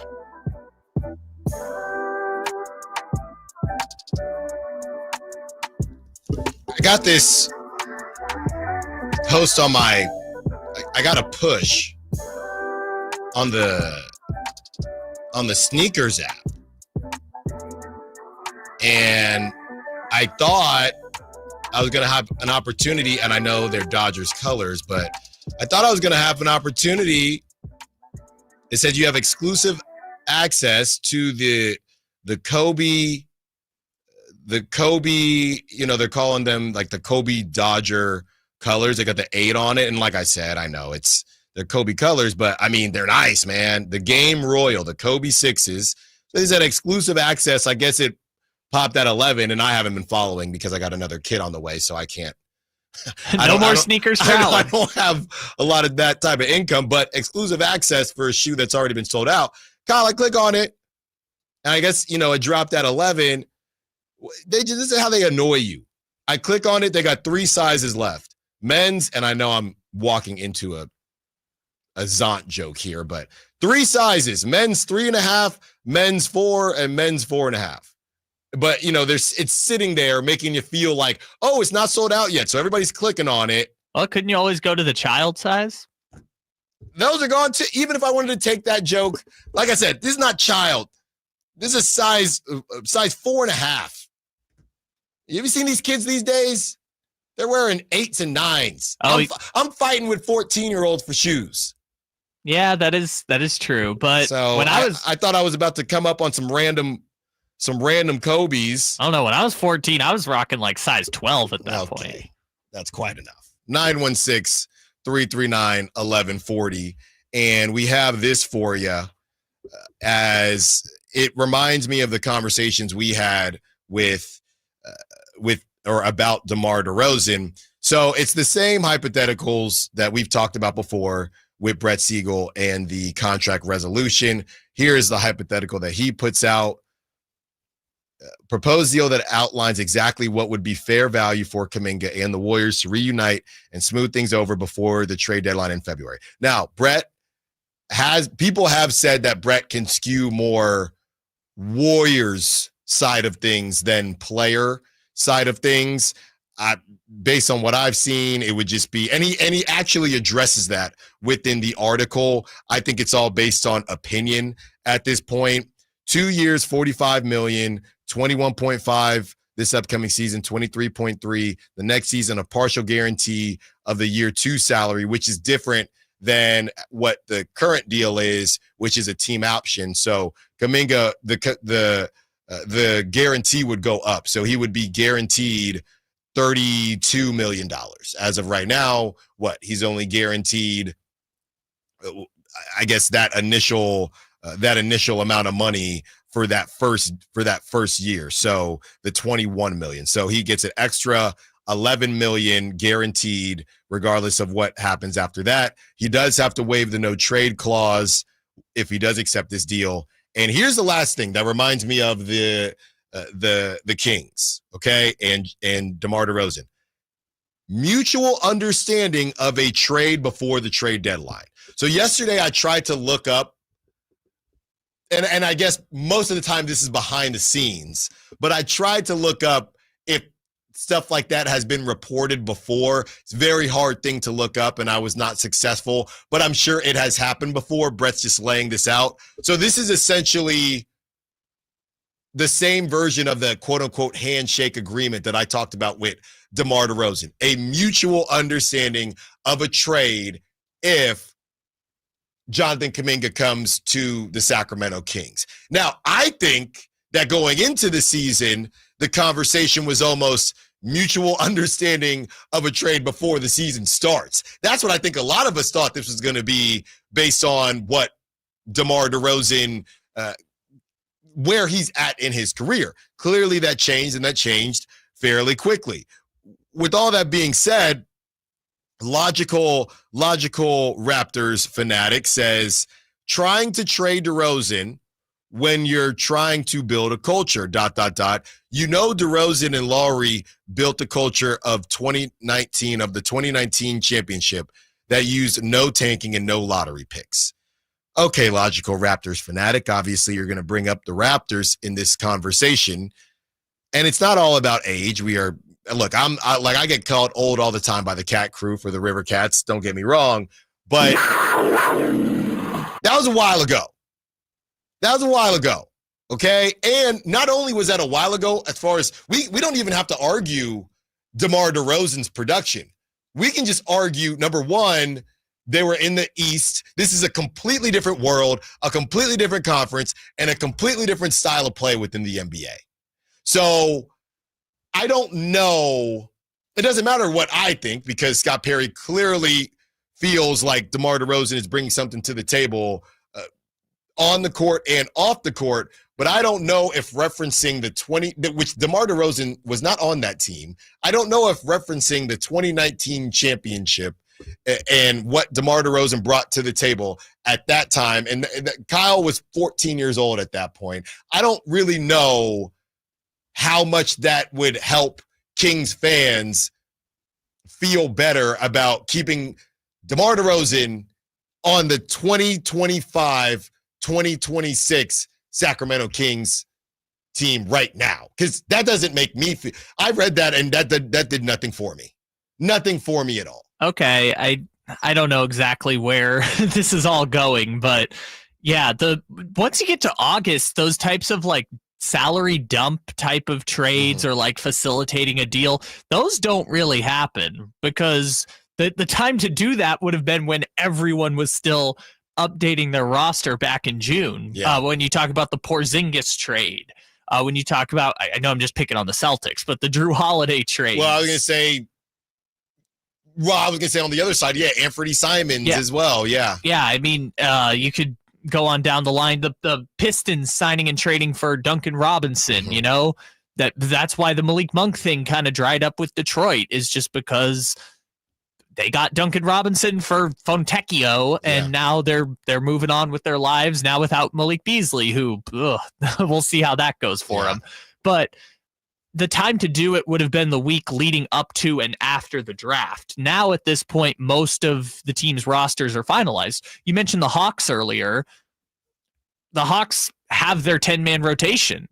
They're going to give it 45 games or whatever to see how it goes. But even if the Hawks decided tomorrow, hey, actually, sorry, it just crossed our mind, we actually do want DeMar DeRozan. We actually stink on offense, turns out. Yeah, it's like, sorry, we forgot about that, Kings. We actually do want DeMar. They couldn't do it at this point. It's too late in the game. They've already made their commitments. So I feel very and I said this back at the time, right? Like, with every day that passes after the draft, the likelihood of DeRozan or Monk being traded goes down significantly. Right. And especially with DeRozan now, I feel basically 100% confident he will be on the team opening night. Yeah. Oh, yeah. Opening night, without a doubt. Now, when we get to the closer to the trade deadline, then we'll see. And by the way, as I was, going back and forth with the Raptors fan on the chat. By the way, I personally think from what I watched last season, and this gets talked about a lot with DeMar DeRozan because he's not a great three-point shooter, but the idea, even if his foot is barely on the line, no, it doesn't count for three, but that still spaces the floor. I'll say this, bringing DeMar DeRozan back, I think that whether you bring him back or he gets moved to a different team, I do think that the floor spacing thing, I thought it was a little bit overblown going into the season. After watching the Kings play, and we basically saw DeMar DeRozan with two different teams, right? After seeing DeMar DeRozan with two different teams to split the season, I don't think that floor spacing is that big of a deal. I just think it's literally based upon how much he has the ball in his hands. Now, maybe that connects to, you can connect that to floor spacing if you want, but when I think floor spacing, I think the ability to stretch the floor and not condense everything in the lane and in the key, if you will. I think DeMar DeRozan, from what I watched when they were flowing and when they did have other offensive pieces that were rolling, I saw DeMar DeRozan play his part. If the biggest argument is that he just went to hero ball too quick. But as far as his ability to stretch the floor when necessary, no, he's not a marksman from three-point range. But if he got on a team that, hey, we need you to play hero ball in the fourth quarter from time to time, but besides that, we need you to stretch the floor. If your big toe is on the three, it's going to annoy us, but it does still stretch the floor. I just think that the stretch the floor thing was overblown and got convoluted with the fact that he just had the ball in his hands too much. But as far as his ability to shoot the basketball, I think that other teams that are interested in him, they're not going to look at it and say, hey, it's not we just saw the Brandon Clark, if you will, who is just, I'm not going to be outside of the key ever. And I think that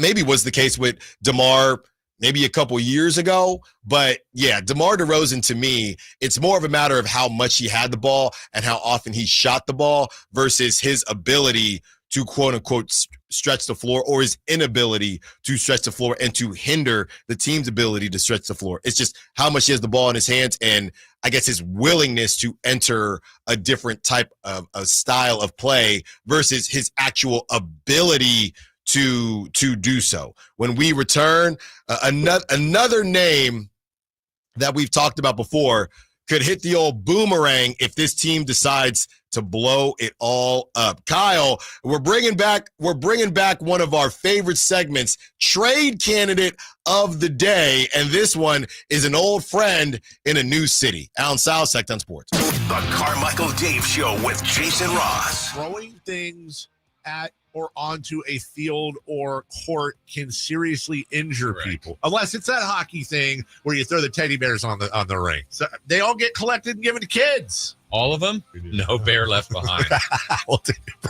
can listen to the Carmichael Dave Show with Jason Ross Monday through Friday from 6 a.m. to 10 a.m. on 1140 a.m. YouTube or the Sacktown Sports app.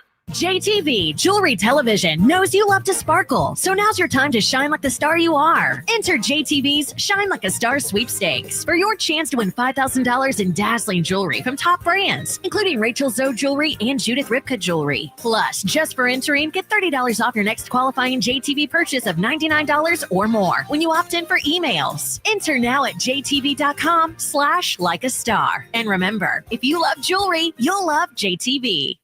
It's back to school season, and Clorox is donating 2 million disinfecting wipes to classrooms across America. Because back to school means things can get a little bit messy. Just ask second grade teacher Mr. Torres. Put me and just one Clorox wipe on a team? We can take on crayon smudges, sticky fingerprints on every surface, sneezes on the door handle, juice box explosion by the sink, snack crumbs, and don't even get me started on the bathroom passes. Clorox disinfecting wipes. Teacher's #1 wipe. Think about it.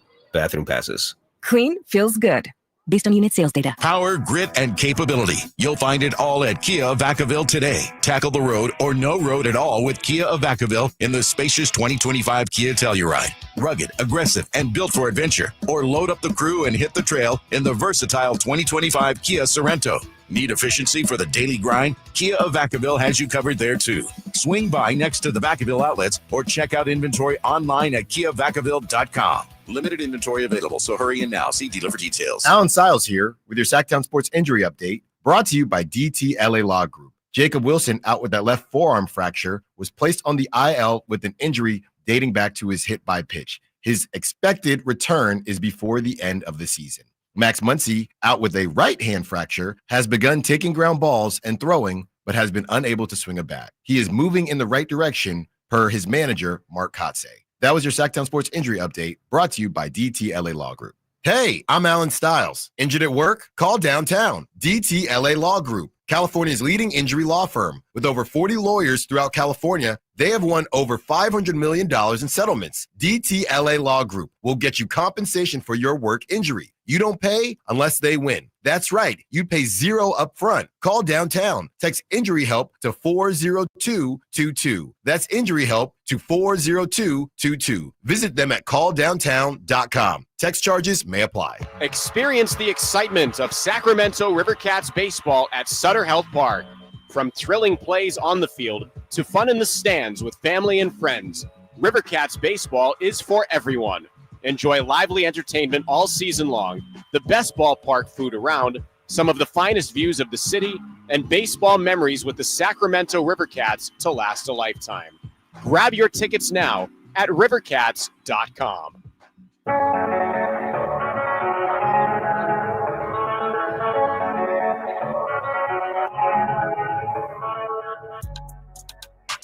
Allen Stiles You can join the show by texting 916-339-1140. on Sacktown Sports. It's a new Music Friday. You know, I got my Bryson Tiller rolling during the breaks. But speaking of, it's not just a new Music Friday. Outside Lands kicks off today, and it's another reminder that I continue to get old. So something that me and my better half do now that we're washed is we take advantage of the live streams, right? It's free. Well, most of the time it's free. It's been free. It's free. It's not cold.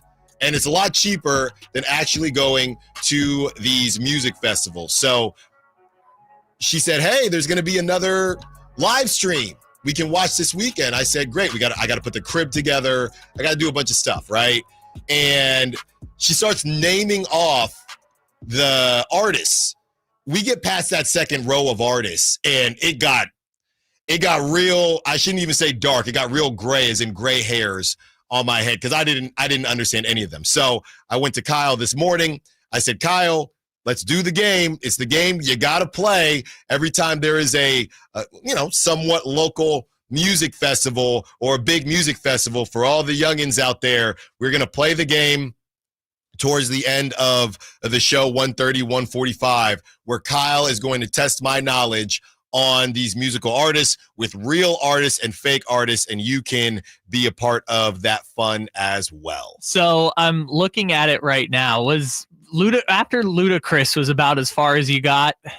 She was just yelling it out to me, so I'm not going to look at it again for the game. Yeah, but I found out from you right now that Ludacris is about 10th billing on here. After that. And I already saw him at the State Fair. Yeah, so it's getting real tough. I mean, there's some of these I know, like, you know who Gracie Abrams is, right? I know Gracie Abrams. I know Drake talked about Gracie Abrams' birthmark or something.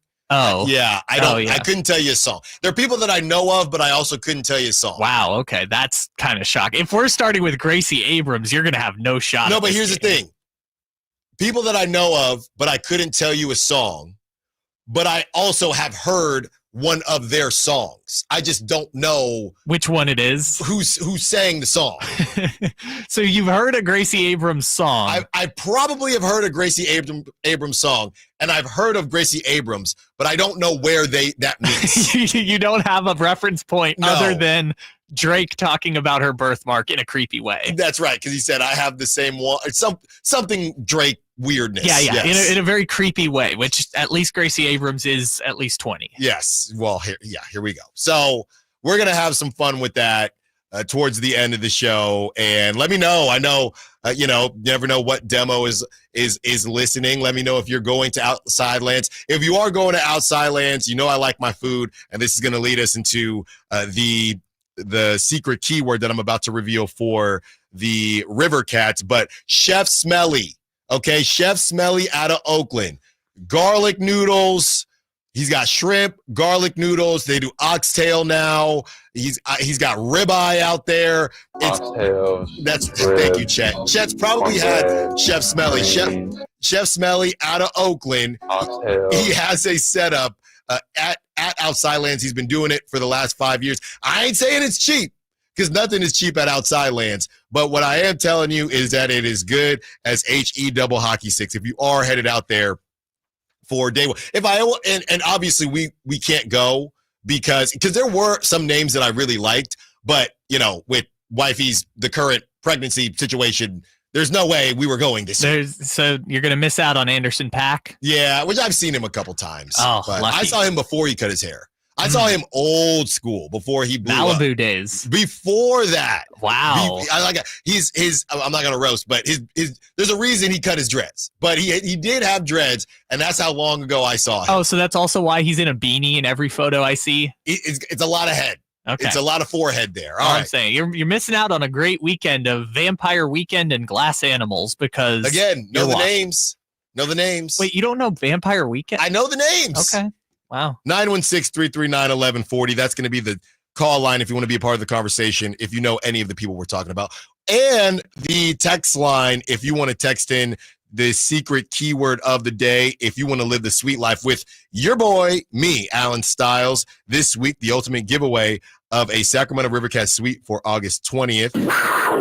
Each suite includes 20 tickets, dedicated suite attendant, cable television and climate control, indoor and outdoor seating, panoramic view of the game, and access to the Sky River Casino Solon Club. Listen for the keyword of the day and text it in to that number, 916-339-1140, for your chance to win. We had somebody text in earlier, hey, can I host my fantasy football draft there?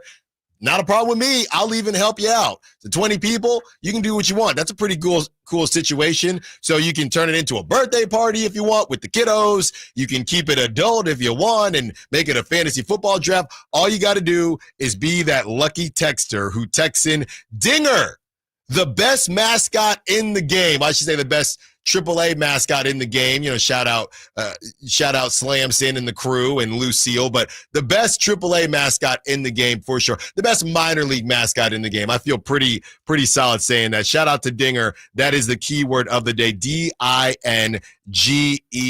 We have a couple more chances for you. We will give you those chances throughout the rest of the show, but there you go. All right. So we wanted to discuss this player that we have discussed before, Michael Porter Jr. So, Kyle, you cooked up a trade. It's been a while. You had to dust off the trade generator and the dungeon that you go in. Yeah, after the show yesterday, because I think Brennan and I had mentioned this briefly while we were just talking in the hallway. Yeah. Before it was like, oh, they want Michael Porter Jr., but the Nuggets aren't ready to part with Michael Porter Jr., so they can't get him. Well, guess what? Michael Porter Jr. is wasting away in Brooklyn now, even though an anonymous Nets executive said he might lead the league in scoring this year. It is funny, though, when these guys move, how they're just like us in that they care about the facilities. And Michael Porter Jr., they'll roast you once they leave. Michael Porter Jr., he said just weird stuff for these billion-dollar organizations. And I got to give kudos to the NFL. They'll come out and they'll put out the players, they'll vote on this stuff. The Chiefs are with your Chiefs jersey on, they always get a D for just random stuff like this. Yeah, the report cards. Yeah, the report cards. And Michael Porter Jr. got out to Brooklyn and he said, think about this. And you have won a championship. Michael Porter Jr. walked into the practice facility and said, oh, dang, y'all got 2 courts? That's crazy. Yeah. That's actually insane. That he's just used to the creature comforts of being in Denver. I'm talking about 1 practice court for an NBA team. It's just, now, maybe this is some of the stuff that we talk about with different size markets, right? You're in Brooklyn. Yeah, we got all the bells and whistles. Well, also, Brooklyn's got an owner with capital M money. Yeah, the same thing happened because it's brand new.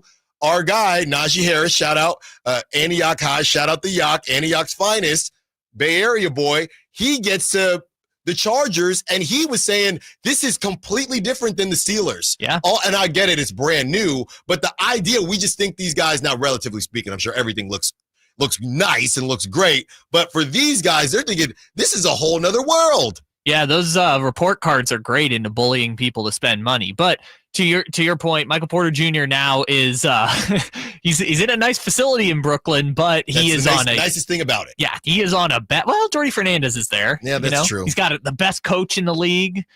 But anyways, the Brooklyn Nets stink, and we were talking about before how Zach LaVine would make more sense if Denver accepts the reality that they are going to pay $40 million a year for somebody at the number 3, right? Because Porter's contract lines up with LaVine's contract. Right. He had 2.5 years before. He's got 2 left now.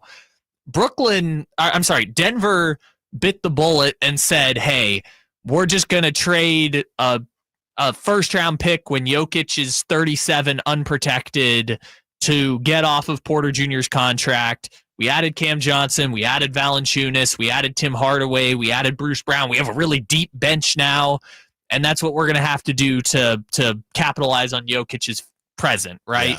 Yeah. The window is now. We're going to trade the future pick and just do that. So now if the Kings wanted to trade Michael Porter Jr., it would be a lot easier. The problem is they would probably have to attach some picks. I'm saying second-round picks. I'm not saying a ton. So what did you cook up? I just said Michael Porter Jr. for Zach LaVine in 2 seconds. The Kings would save about $8 million in this scenario too. So if they have other transactions they would like to make, this clears cap space. And this would be a trade deadline deal. This wouldn't happen right now. But now explain to me why the Nets would say yes.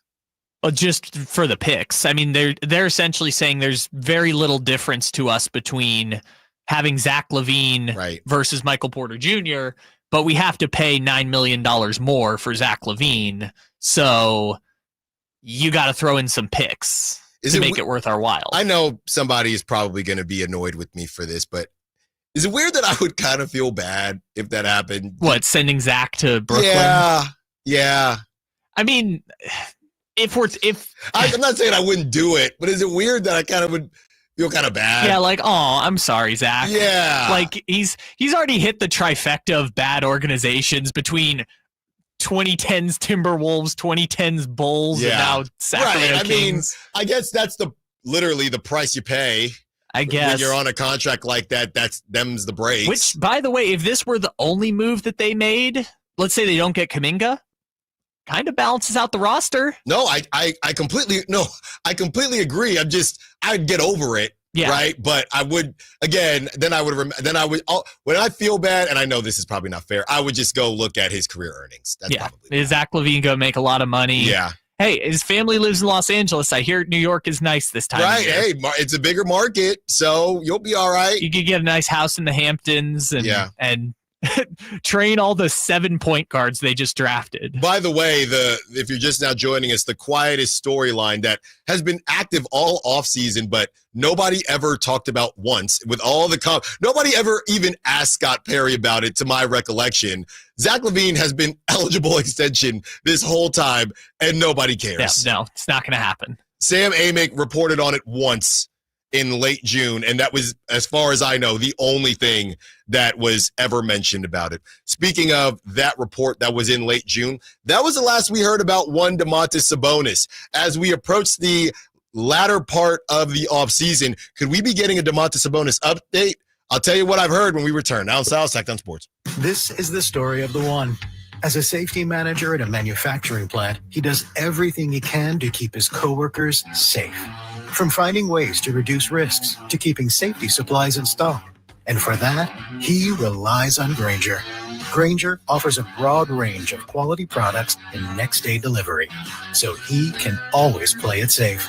Call 1-800-GRAINGER, click Grainger.com, or just stop by. Grainger, for the ones who get it done. William is one of millions of Americans who uses GoodRx to save on the cost of their prescriptions. My oldest daughter, Camilla, 2 days old, she had to have open heart surgery. All of a sudden, she's on 5 different medications. It adds up at the end of the month. Me and the pharmacist got so tight. She said, GoodRx save you a lot of money. Saving that extra $200-300 a month. We're able to do all these extra activities, so it puts less stress on our household, and it puts less stress on our pockets. Download the free app or visit GoodRx.com and start saving today. GoodRx users are compensated for their time. GoodRx is not insurance, but can be used instead of insurance. Americans may not agree on much, but we agree on Social Security. We all pay in. It ought to be there when we need it. Social Security could face a funding gap in less than a decade, and I don't want to see a pay cut.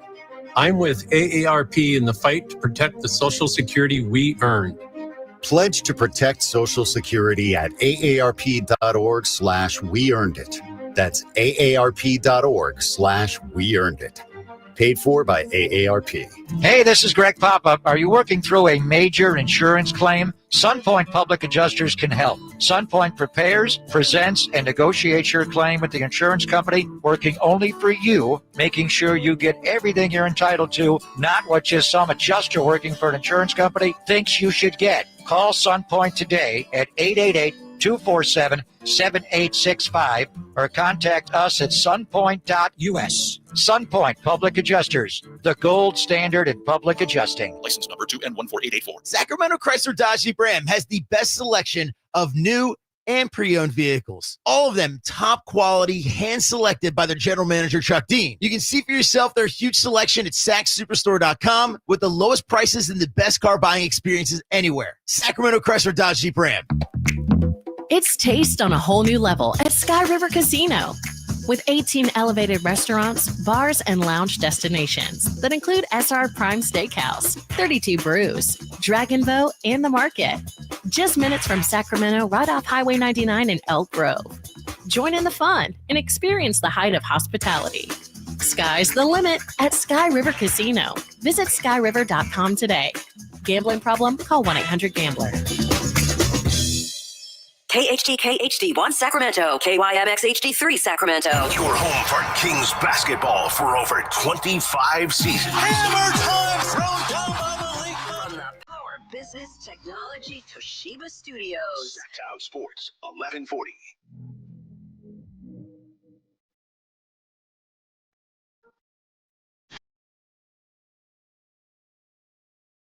Live and local. It's Allen Stiles on Sacktown Sports.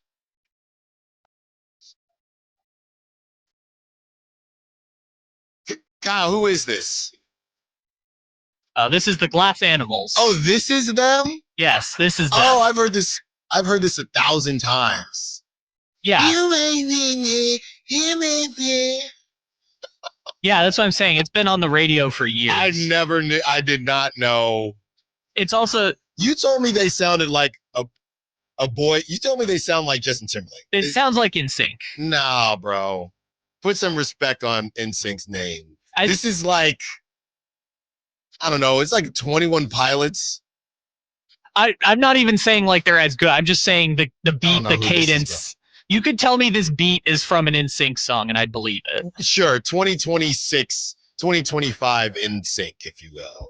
Yeah, so this. Okay, yeah, I know. I've heard, like I told you, I've heard songs from these people, I'm sure.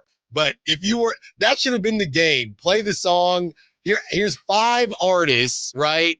Five of their songs. Tell me who's listening to whose song is who. Which of these people are at Outside Lands? I'd say, yeah, this is them, but then I would not know. Okay, now tell me who it is. The Glass Animals. I would not have guessed that. This is the Glass Animals. Yes. Well, it's just Glass Animals. They're not the Glass Animals. So they could be the Glass Animals. Their name is Glass Animals. Next to the stage, the Glass Animals. This is like when old people say the Facebook. No, it's not. Yes, it is. It's like when you say the Facebook, you're saying the Glass Animals. It's just Glass Animals. Back in my day, we put the Backstreet Boys. Actually, I don't know. No, that's their name, is the Backstreet. Maybe it was just Backstreet Boys. NSYNC was just NSYNC. I don't know. You know? BTS is just BTS. The Destiny's Child. No. 916-339-1140. 1140. What do you think would be a crazier game? Is just us playing you guess that artist at Outside Lands, or the names of the like third tier guys at Outside Lands? I think I could finagle my way through the first game. Yeah, but this second game that's coming up, you're in gonna the have 1 no o'clock. chance. No, zero. I started. So scrolling. did you make the fake names already? Yes, I have. Well, I've made some of them, but there's new ones that are coming up as I think about this. Honestly, I could say macaroni and cheese, and it would have a chance to be a band name. And some insane. of them are extremely inappropriate. And I know you're not going to pick on those, but some of these people, just real quick, and we'll get back to the Sports Kings talk. But I mean, how do you expect to pop, right? When you have to bleep out your name. That's always bugged me. When you have an inappropriate name, which you cannot promote anywhere, or I have one of my favorite artists in the early 2010s, right? And I'm not saying this is why he did. Maybe you're familiar with him, Kyle. He kind of popped for a half second. But his name was Kyle. That was just his name. Oh, yeah. But, Playing With Me. Yeah. That's right. He had a couple hits here. But I'm thinking, Kyle, you've made it very difficult for people to search you. Your name is Kyle. You know, that's the funny thing is that old rock bands, they would literally come up with the most insane names because when you Googled them, you had to be the only thing that came up. Right. So like Blink 182, for example, what does that mean? Nobody knows, but it's the only thing that's going to pop up on a Google search. The other thing is don't have extra characters in your name. We don't need a semicolon or a dash. We don't need that. Make it easy for people, but not too easy, Kyle. I'm not going to use this one because obviously, but there is a duet, like a two-person group, and their name is Effers, like the bad word, but the way they get around it is they've flipped the U and the C, like in the way you spell the name. I guess that's clever. I guess. So sure. Again, it's edgy, but it also won't flag you in a Google search. I mean, sure. All right. 916-339-1140. The 209 says, this song gives me diarrhea. Well, you must have it a lot because it's always on. And I had no clue. Well, no, it was always on like 18 months ago. Now I don't know if it doesn't go away. Shout out our FM stations. It doesn't go away. Now 100 is. Yeah, no, hey. Also, we can look it up. That song has 3.7 billion streams. Kyle, like I said, I know the words. They just remind me of not the Fray, but some other song that I've heard before. All right, let's get to whether or not we will hear. Go ahead. Just real quick, this song is currently the 12th most downloaded song in the history of Spotify. It reminds me of a song, and I can't remember, like an early 2000s, maybe mid 2000s song, but I could not it's just an NSYNC beat. No, it's just an NSYNC beat with a guy who kind of sounds like Justin Timberlake. No. I promise. There's so much wrong with everything. I promise you, that is just a beat they stole from NSYNC and put a guy who sounds like Justin Timberlake behind it. But I will figure it out. It's the exact same cadence. Like, Shazam. We need Shazam for who did this artist bite off of, right? That's what we need. When Olivia Rodrigo bit off of the Paramore song, we need hey, what song is this closely related to? You know, it's actually funny. So I have a beat that I play on here. It's the song by, what is her name? The girl from Blackpink. Is it Rosé? Anyways, I had... Well, that's true. Wait, can you name the Blackpink girl? Stay on track. Continue. So there's a beat that I play on here that I didn't realize was a remake until I played it. Again.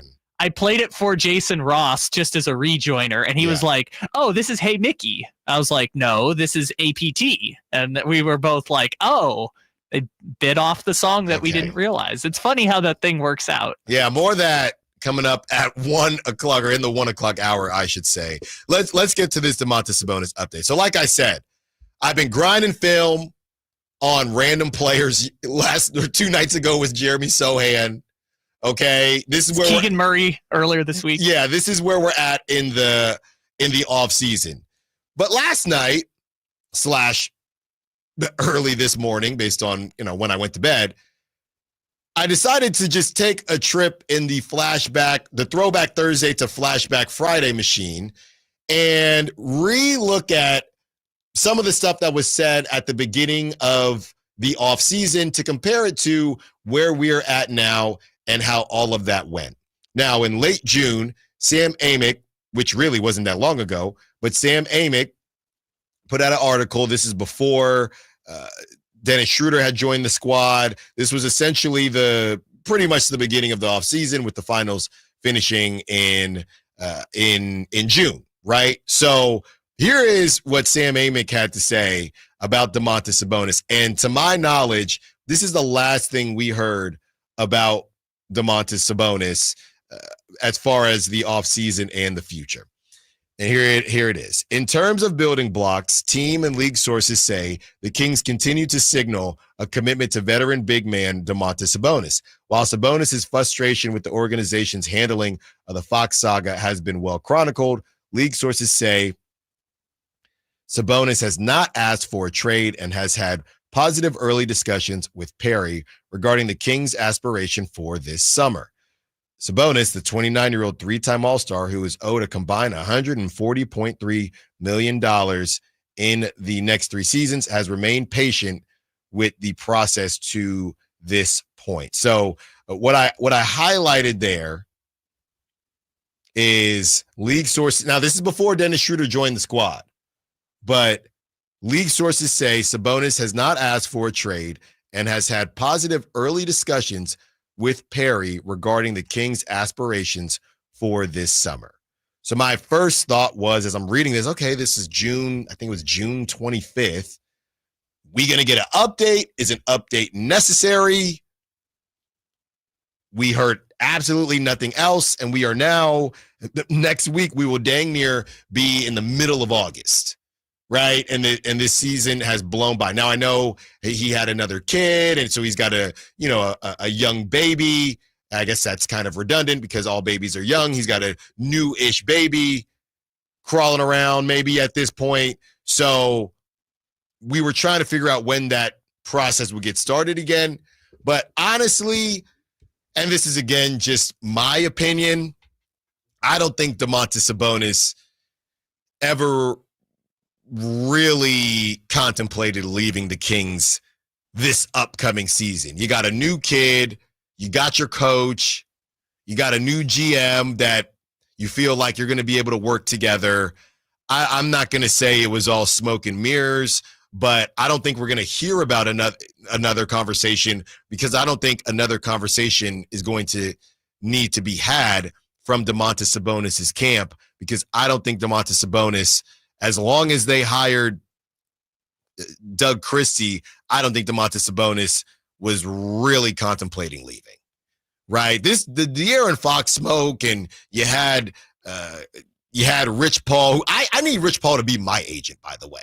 But you had Rich Paul sitting in the seats like the big bad wolf, and it's just very clutch, right? It was a clutch extravaganza. I'm going to fly up to Sacramento, sit in his seats next to his wife. We're going to tell people there's a big meeting happening. It was all performance, the clutch performance, if you will. That's what they should be called, right? Clutch sports, it should be clutch performance, because it's all a performance with them. Whether it's LeBron, it's all of them, okay? That's how you know Zach LaVine ain't going anywhere, and you can look at their market, because they didn't even, when Rich Paul doesn't even try to fight when there's an extension available, that's when you know, yeah, you're solid. There's nothing we can do. Absolutely nothing. You're good. No, we know you're extension eligible. You're good right there. But the De'Aaron Fox thing, it was a complete performance. We're here. We're having dinner. Now we're meeting, all this stuff. So we knew this thing probably wasn't going away, which is why a lot of people, even though De'Aaron Fox never, quote unquote, asked for a trade, a lot of people did not like how he went about his business, because he did the same thing as if you're in a relationship and you don't want to be in it. So you just do things that kind of hint to it, and you hope, that person that just doesn't like breaking up with people, so they'll just be a complete you-know-what to them in hopes that they'll get broken up with. Hey, I don't want to be the bad guy, but I'm going to forget your birthday. I don't want to be the bad guy, but I'm never going to do the dishes, or I'm never going to do anything that you ask, and hopefully you'll just break up with me. That was the De'Aaron Fox presentation. He didn't actually break up with the Kings. He didn't actually request a trade, and not to dig up old bodies, but everything else, he didn't do the dishes. And maybe he felt like, hey, there's been years where you didn't do the dishes. You didn't take care of me. So I don't feel like taking care of you anymore. Maybe that's how he felt. But hey, I'm not going to break up with you. But I'm going to give you hints. If you ever wanted to move on, I'd understand. It's been tough. It was a presentation. It was a performance. With Damonte Sabonis, number one, not with clutch, we didn't see any of that, right? And when you see these things pop up and you see a player, the Kaminga stuff, last week we went through years of Kaminga articles where he has quotes that are just very obvious. Hey, I'm not happy. Hey, I'm not happy. Hey, I'm not happy. And guess what? He came up to be a restricted free agent, and he's still not happy. We haven't seen anything like this with Damonte Sabonis. The one thing when in this clip that I read, when the handling of the Fox saga has been well chronicled, that's what Sam Amick said. We've also heard that there was a connection to the Mike Brown thing and all of this, and how Damonte Sabonis may have felt about Mike Brown. Now he gets his former personal coach in there as the head coach. So I don't think that we will get an update on Damonte Sabonis. And if we do get an update, I think it will be pretty quick. It will be Damonte Sabonis likes where the team is headed and plans to play at least in the immediate future in Sacramento, right? As far as we know, Damonte Sabonis will be playing in Sacramento. That to me is going to be the update. You got your point guard, you got your coach. If this thing goes terribly and the Kings again make the first move, or it's just, hey, this is a dumpster fire, it might be a mutual conversation. But as far as the summer is concerned, there's no reason for Damonte Sabonis to. Well, I mean, we can argue how many teams would be interested. That's fine, but there'd be enough. And I just don't see why Damonte Sabonis at this point in time right now would make that move. And that's why I don't think we're going to get an update on Damonte Sabonis, or the quote-unquote update will be Damonte Sabonis is happy with where the Kings are literally right now, going into the season before we know what their record will actually be. Right. I feel like we're in the if they get an offer they can't refuse, we'll listen, but we have no plan to trade Damonte Sabonis. And like you said, if they're in the 12th or 13th seed come February, maybe they say, hey, Domas, we see where this is going. Let's just speed the process up a little bit. Kind of like they did with De'Aaron for the wrong reasons, but maybe they would also do it for the wrong reasons this time. But, there's a hope it's for the right reasons. Yes. But like we saw the report that, hey, Detroit is trying to find their second star for Cade Cunningham and would be willing to include Jaden Ivey. And I'm guessing if you're trading Sabonis, probably Jalen Duren, because if you're Detroit, why do you need Jalen Duren and Sabonis? I need Jalen Duren. Yeah. I need that has to So happen. if it's Jalen Duren and Jaden Ivey and draft picks that Detroit is offering at the deadline and the Kings are in 10th place, maybe that's negotiating leverage for the Kings. Like, how desperate are you to push us to the bottom? But if the Kings are already in 13th place and Sabonis is like, again, we're having the same conversation of he would like to have conversations with the front office, then maybe we see the writing on the wall and this thing isn't going to work. But I don't think they're going to be in that situation, so we don't have to worry about that. Yeah, I really don't. And, as we are in August now, obviously the question has been whether or not we should be, or anybody should be, worried about losing Damonte Sabonis. But I think we've passed that point of the summer. Honestly, I think we would have heard something else by now. And I could be wrong, but Damonte, again, with that contract, and I will bend the knee a little bit to those out there that don't think it will be that easy to move Damonte Sabonis. Yeah, we're to the point now where if you are going to make a move for that big of a contract, some type of wheels, some type of rumors, whispers, anything that any word that you want to use, some of that would be going right now. The fact that it's completely quiet, I just don't see a world. Now, Karl Anthony Towns, was that September? The Karl Anthony Towns and Julius Randle thing? I want to say it was late September. It was August or September. We know that. It might have been October, but I think late September. So obviously that type of stuff happens, but a lot has to go right. A lot has to go right. So I think that Damonte Sabonis, as far as the quote-unquote update that we may or may not get, I think the update will be pretty quick and painless. I don't think there will be any surprises there because Damonte Sabonis has exactly what he asked for, right? Now, you can ask for something and then it doesn't work out. Let's say that how Doug Christie is as a head coach is different because it's a different position than it was as Damonte Sabonis' kind of personal coach that they worked throughout the summer. Maybe things changed there. Maybe Dennis Schroeder, we talked earlier this week, Dennis Schroeder, is he the type of point guard that Damonte Sabonis needs? I mean, what are we doing here, right? We go from, they need a point guard. Oh, wait, no, they need a specific type of point guard. I don't know. You tell me, Damonte Sabonis, did they have that conversation? Did he say, and maybe they did, hey, I like how Dennis Schroeder plays the game. Maybe that conversation was already had, but if it doesn't go in the right direction, anything can happen once the season starts and not to say that it's not going to go well the season, but if it doesn't go well, anything can change. But going into the season, absolutely no reason for Damonte Sabonis to even to stir up anything. Maybe if he was on Clutch just for bleeps and gigs because that's what they do. But Damonte Sabonis, new baby, all of these things going on.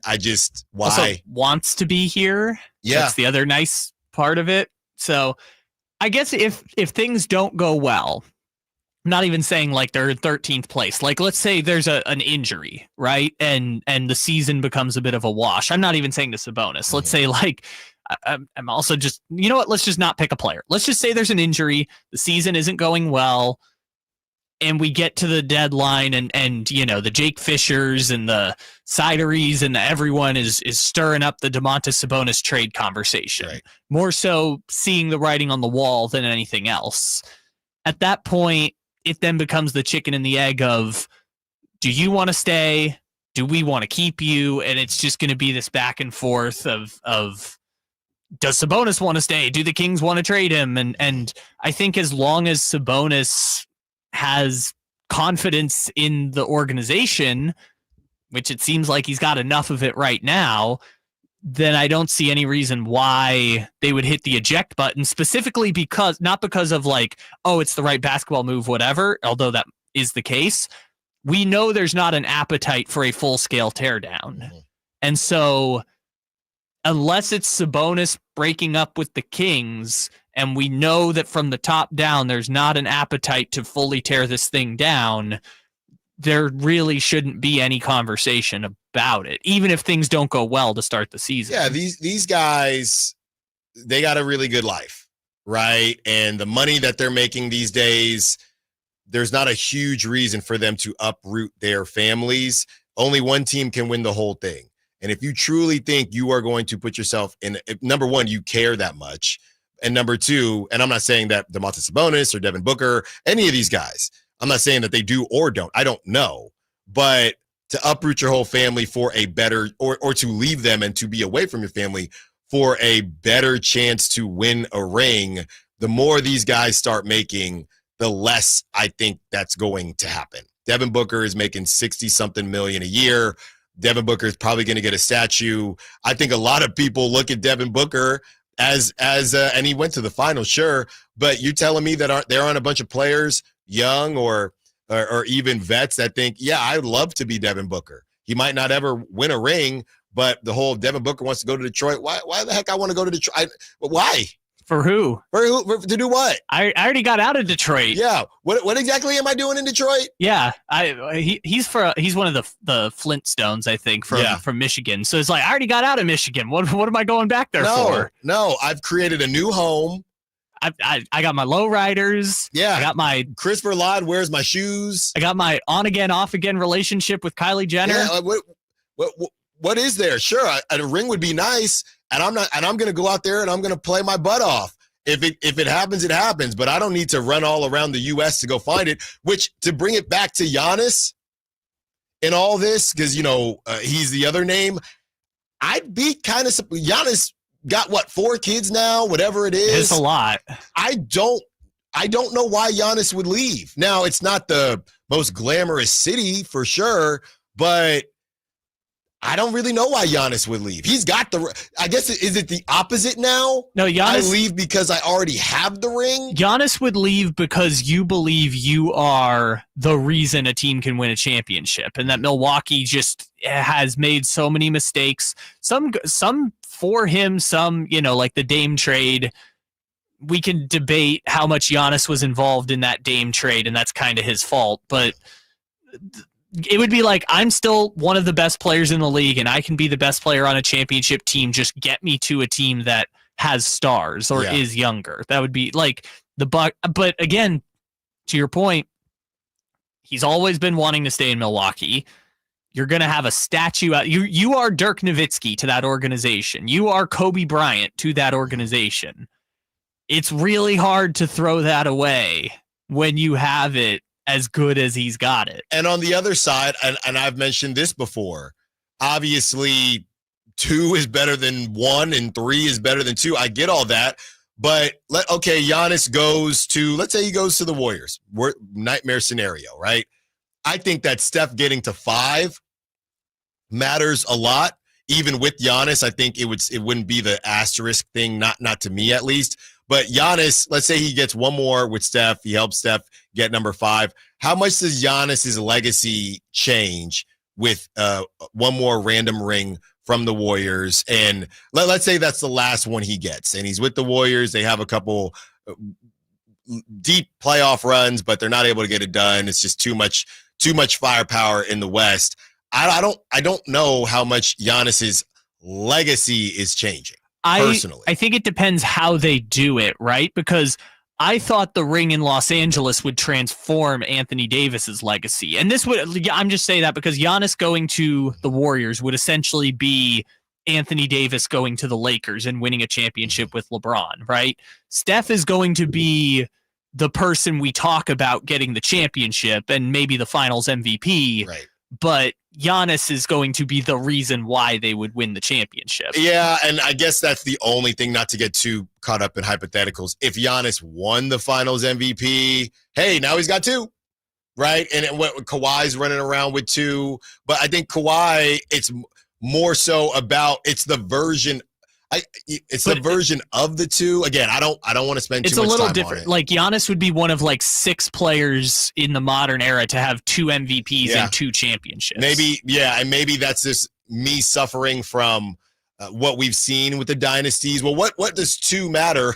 Maybe 2 is the new 4 in the new CBA, and just the ability to get 1, by the way, but to get more than 1, where I think we might be kind of numb to numbers less than 3, because how we kind of grew up, or at least myself, you had Kobe with 5, you had Tim Duncan, all these guys, but it's a new NBA and it's a new day. Well, and there's also the flip side where they won't respect you if you don't win. Yeah, that's also that too. And Anthony Davis does have that one, albeit in the bubble.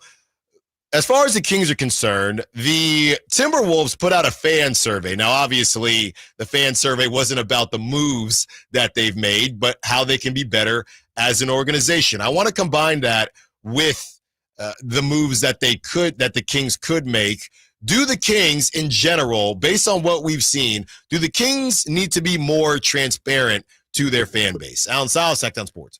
Football season is here at Kia of Vacaville. You can score big in a new 2025 Kia Niro LX with up to 53 MPG combined at Kia of Vacaville. Perfect for road trips, tailgates, and cruising to Levi Stadium in style and comfort. But don't wait. Inventory is limited at Kia of Vacaville, and these deals won't last long. Visit KiaVacaville.com or stop by right next to the Vacaville outlets for friendly service, easy shopping, and unbeatable value. All in one stop. Kia of Vacaville, where the adventure begins. Hagen Oaks wants to be your go-to total golf game fitter. Try the TrackMan experience, the very best technology to fit your metalwoods and irons. The new cutting-edge putter fitting studio with its $30,000 worth of technology is ready for your fitting. Hagen Oaks will help you find the best putter for your game. Hagen Oaks offers more technology, more choices, and more service. Schedule your fitting at the Hagen Oaks Player Performance Studio by calling 916-808-2531, 808-2531 for more. Do Crohn's disease or ulcerative colitis symptoms keep coming back? Tremfya, guselkumab, may help, with rapid remission achieved at 12 weeks and lasting clinical remission at 1 year.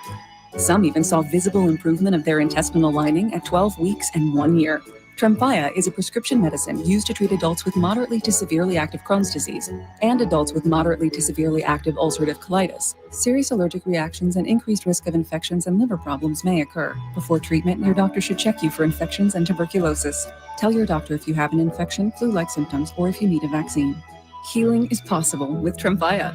Approximately 3 out of 10 patients were in endoscopic remission at 1 year, based on areas visualized on colonoscopy, which may not represent the deeper bowel layer or entire GI tract. Individual results may vary. Ask your doctor about Tremfya today. Call 1-800-526-7736 to learn more or visit tremfyaradio.com. Get ready for a night out with Jordan Davis. It's Country in the Park 2, Saturday, September 13th at Cal Expo. Along with special guests Mitchell Tenpenny, Locash, Vincent Mason, and Abriana. Make it a family day out with food trucks, games, dancing, and more. Saturday, September 13th at Cal Expo with Les Schwab Tire Centers and Bare Bones Workwear. Tickets at CITPfest.com. Saturday, August 9th, it's the Night of Champions at Stuck in 99 Speedway. Meet past champions during the exclusive autograph session. Then buckle up for Pro League models, mini stocks, and more. Tickets start at just $20. Get yours now at Stockton99.com. Be there. Come check out Capital Casino, Sacramento's #1 poker room with the most variety of table games in the region in a safe and friendly environment. Plenty of well-lit parking available, conveniently located in downtown Sacramento. And remember, Capital Casino has the best food, the best service, and the best action. 411 North 16th Street in downtown Sacramento. For more information, log on to capital-casino.com, and please gamble responsibly. 1-800-GAMBLER.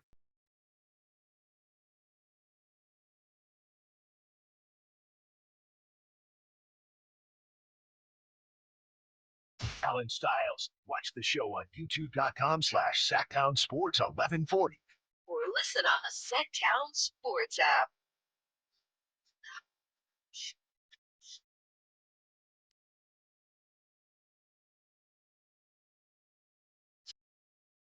Oh, yeah. See? You heard this one? Yeah, but Do you know who it is? At Outside Lands? it's got to be Gracie Abrams. Yes, this is Gracie Abrams. But see, here's my problem, and I got to be very, how do I say this? I know we're so close to the end of the week, and I don't want to get in trouble. I really don't. Right now, there seems to be a ton of dark-haired female singers. Okay. So I'm looking her up right now. That she looks like Olivia Rodrigo to me, who looks like Charlie XCX. They all, I Who can't looks tell. like Tate McRae. Well, Tate at least is kind of blonde. It's just tough right now, man. Look, there's a lot of pop girlies out here. And it is. And good for them. Get your money. Look, Gracie is the say the more tame one of the group. If you read some of the lyrics, you know, she's more she kind of a Benson Boone in that way, where it's like more appealing to people who went to church camp. Okay. But she is one of like 12, But and so it's hard to kind of keep track. Another one, Dua Lipa. Like all of them in a row, I can probably get Dua Lipa. Okay, this is a fun game now. We've got a lot of games we want to play with this, but like if I gave you Olivia Rodrigo, Tate McRae, Sabrina Carpenter, oh man, Billie Eilish, Gracie Abrams, Charlie XCX, if I just lined them up all in a row, how many of them could you get right? I think I would get it right based on process of elimination. But if it was just pure Allen, who is like, I've never seen this woman in my life. You've never seen Gracie Abrams? Never. She performed at the Grammys, I think. I must have missed it. Is she really? People also search for. I thought there'd be other artists, right? That are all in the same situation as her. Is she related to J.J. Abrams? I don't think so. She's also not related to the Georgia senator, which I saw someone make that mistake on the text line. All right. Well, hey, Outside Lands is popping this weekend. If you are young enough, hey, physically or emotionally, okay, internally or externally, I hope you have fun out there. I owe you an apology, Alan, because apparently Gracie Abrams is in fact J.J. Abrams' daughter. Nepo. Yeah. Wow. Big Nepo. Wow. J.J. Abrams and Katie McGrath's child, who, like I said, it's not my personal number one on the pop girlies list, but she's talented. My little sister just texted me. I get Gracie Abrams and Lizzie McAlpine mixed up all the time, and I got to text her back and say, I don't know who. I also, it's another brunette singer that I don't know who that is. Can you spell it for me? McAlpine. Lizzie McAlpine. Yeah. Sorry to my sister. I would get them mixed up if I knew who they both were. Look, I am more in this one. This is my generation's music, but even this one,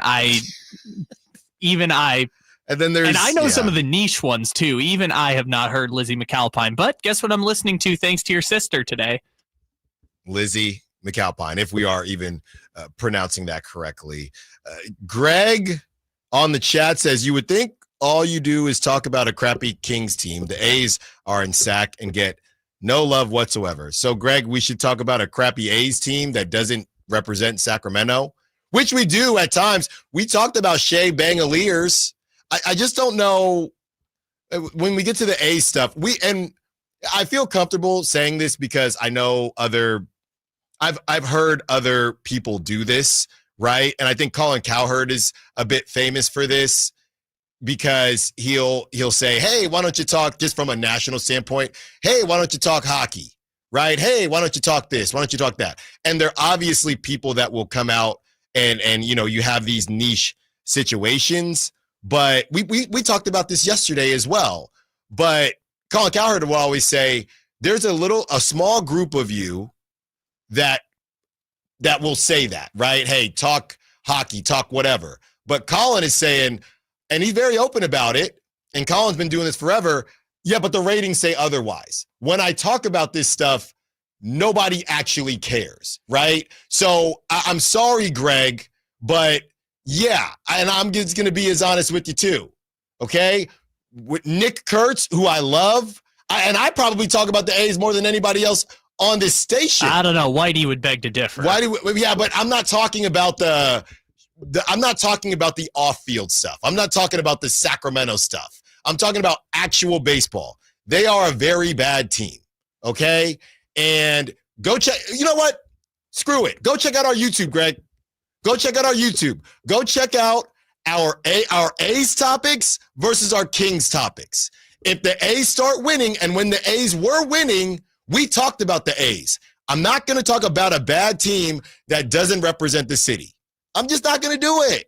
And my boss doesn't want me to do it, Greg. I'm sorry. In an environment where baseball as a whole, like the people who really like baseball, I get it, but not everyone here likes baseball, okay? Baseball is not as niche as like Christopher Laud being super into wrestling, right? There are more baseball fans than wrestling fans, right. But a lot of people don't know baseball. I talk, look, the Giants are somewhat in the hunt.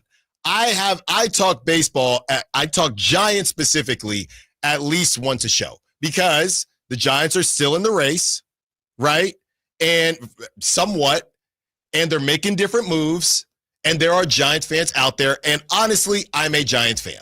That's part of it too. So you're going to get your baseball, but talking about and we, like I said, we kind of broke this down yesterday. Talking about a team that's in spoiler mode, right? And a team that does not represent, because that's the thing. Whenever I do talk about the A's, it's going to be about Nick Kurtz. It's going to be about Jacob Wilson. It's going to be about Lawrence Butler, right? Or Luis Severino falling off the mound. Or which, again, connects to the city thing, which I don't know. They're going to be here for, what, 3, possibly 4 years. Allegedly. The season thing, or the are they going to be in Vegas or whatever, that's what gets people going. Not when I sit here and talk about, let's see. And are they still playing the Nationals? You know, now they're going to the Orioles. Now they're going to the Orioles. Because the Giants are playing the Nationals. Well, I'll give you this one, Greg. Every Tuesday, Coach Eric Martin's third base coach for the Athletics, we have him on our show, and it is a beautiful, beautiful conversation. But where the A's are right now, that's about all you're going to get. That's what it is, brother. That's what it is. They are basically dead last in the non-White Sox and non-Rockies division. That's just what it is. And by the way, we talked about them a lot last week when they traded Mason Miller. Yeah. And that is what left is there for us to tell you? They don't respect themselves. They don't respect the city. Right. And they don't want us to talk about them. That's why they traded Mason Miller. Yes. They don't even believe in themselves. They don't even believe they're worthy of attention because they just traded Mason Miller for a guy who may never play here. And hey, well, they won't play here. And that's specific to Sacramento. Now, A's fans versus Sacramentans that wanted to ride with the A's, those are two different things. I think the Mason Miller, I got killed because I thought the Mason Miller move made sense. Personally, I think what they got back, right? They got that shortstop, and they also got a couple pitchers that hopefully at least one or two of them end up helping them. Will they help them in Sacramento? To Kyle's point, I don't know. So I understood that part of it. But when you are a bad team, yeah, you can talk about the crappy Kings, Greg, but this is a Kings town. Right? They wear Sacramento on their jersey. They're not leaving. And don't get Carmichael Davis started. They cannot leave. They're not renting. They're paying property tax. So crappy or not crappy, and we've had these I think what it is, to be honest with you, this is what happens throughout a season. As the relevancy drops, right, how much it gets brought up drops as well. When the A's first came out, it was new. It was fun. They weren't in last place quite yet. They actually were doing quite well. And as the season went on, and I ask Sacramentans all the time, hey, what type of connection do you feel to the A's? And we got some callers. Yeah, Alan, I thought I would feel more connected. I don't know if Greg is an A's fan or is just happy that they're in Sacramento. I don't know, and it doesn't really matter.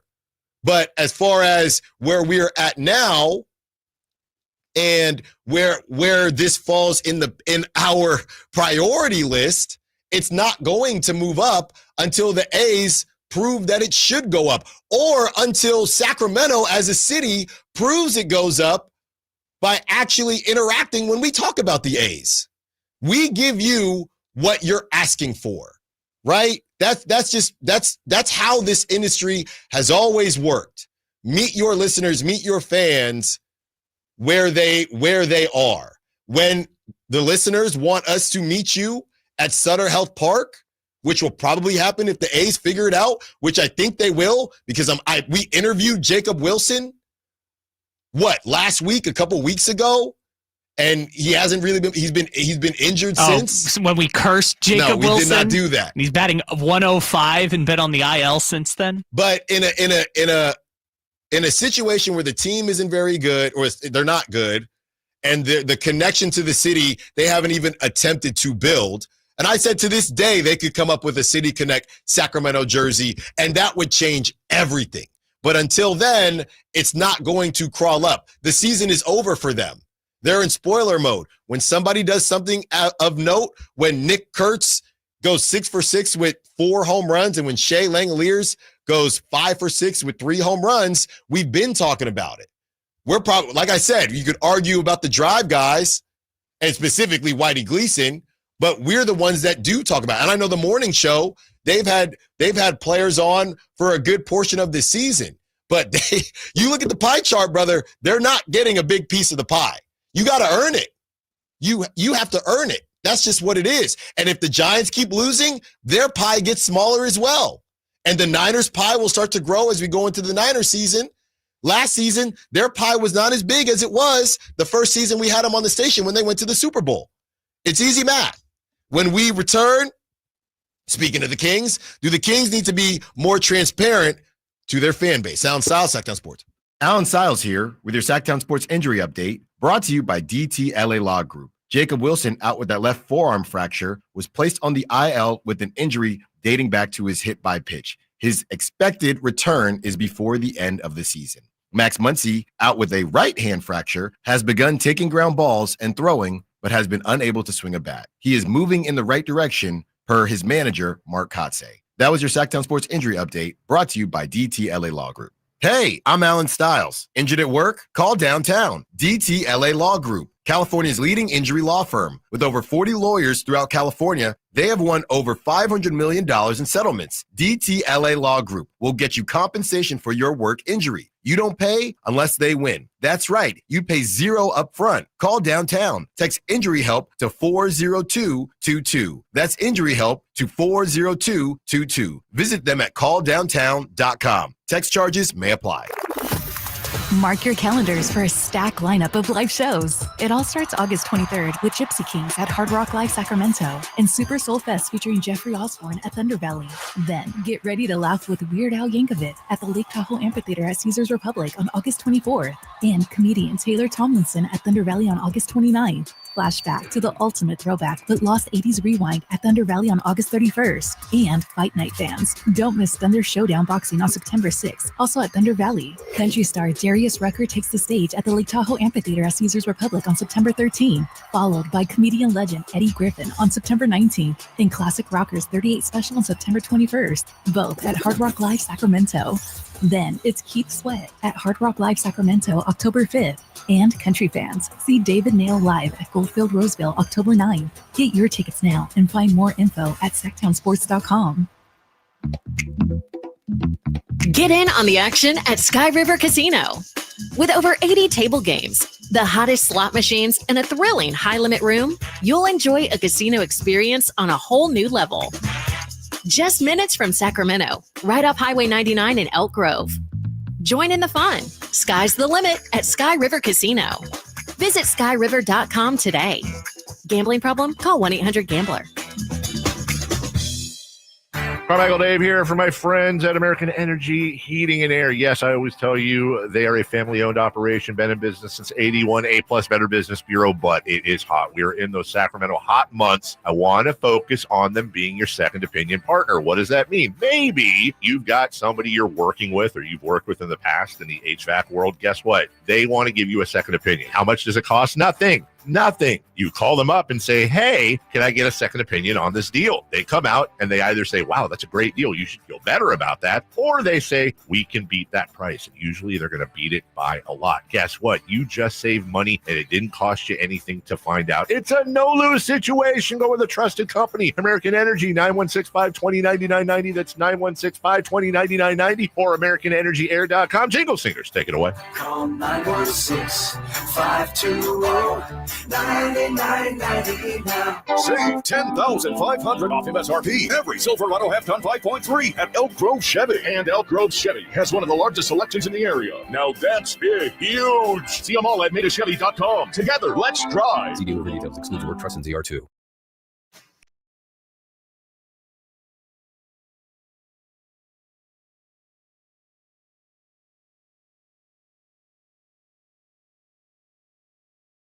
Allen Stiles You can join the show by texting 916-339-1140 on Sacktown Sports.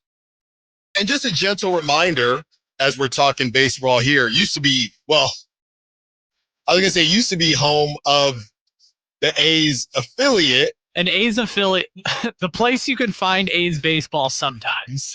Now it's the place that somehow, some way, the A's, some version of the A's are going to play there. And I'm talking about Sutter Health Park, and we're giving you the chance to live the sweet life with Allen Stiles, me, this week with the ultimate giveaway of a Sacramento River Cats suite. The game is August 20th. Each suite includes 20 tickets, a dedicated suite, attendant, cable television, and climate control, indoor and outdoor seating, panoramic view of the game, and access to the Sky River Casino Solon Club. Listen for the keyword of the day and text it in at 916-339-1140 for your chance to win. Today's keyword of the day, our fearless mascot, Dinger, D-I-N-G-E-R. That is what you're going to text in for your chance to win a suite with 20 people, man. 20 tickets. That's a lot of tickets. So you're going to get to hang out at Sutter Health Park. And if you haven't seen it since the updates for the A's, it is really nice. They got a new big screen back there.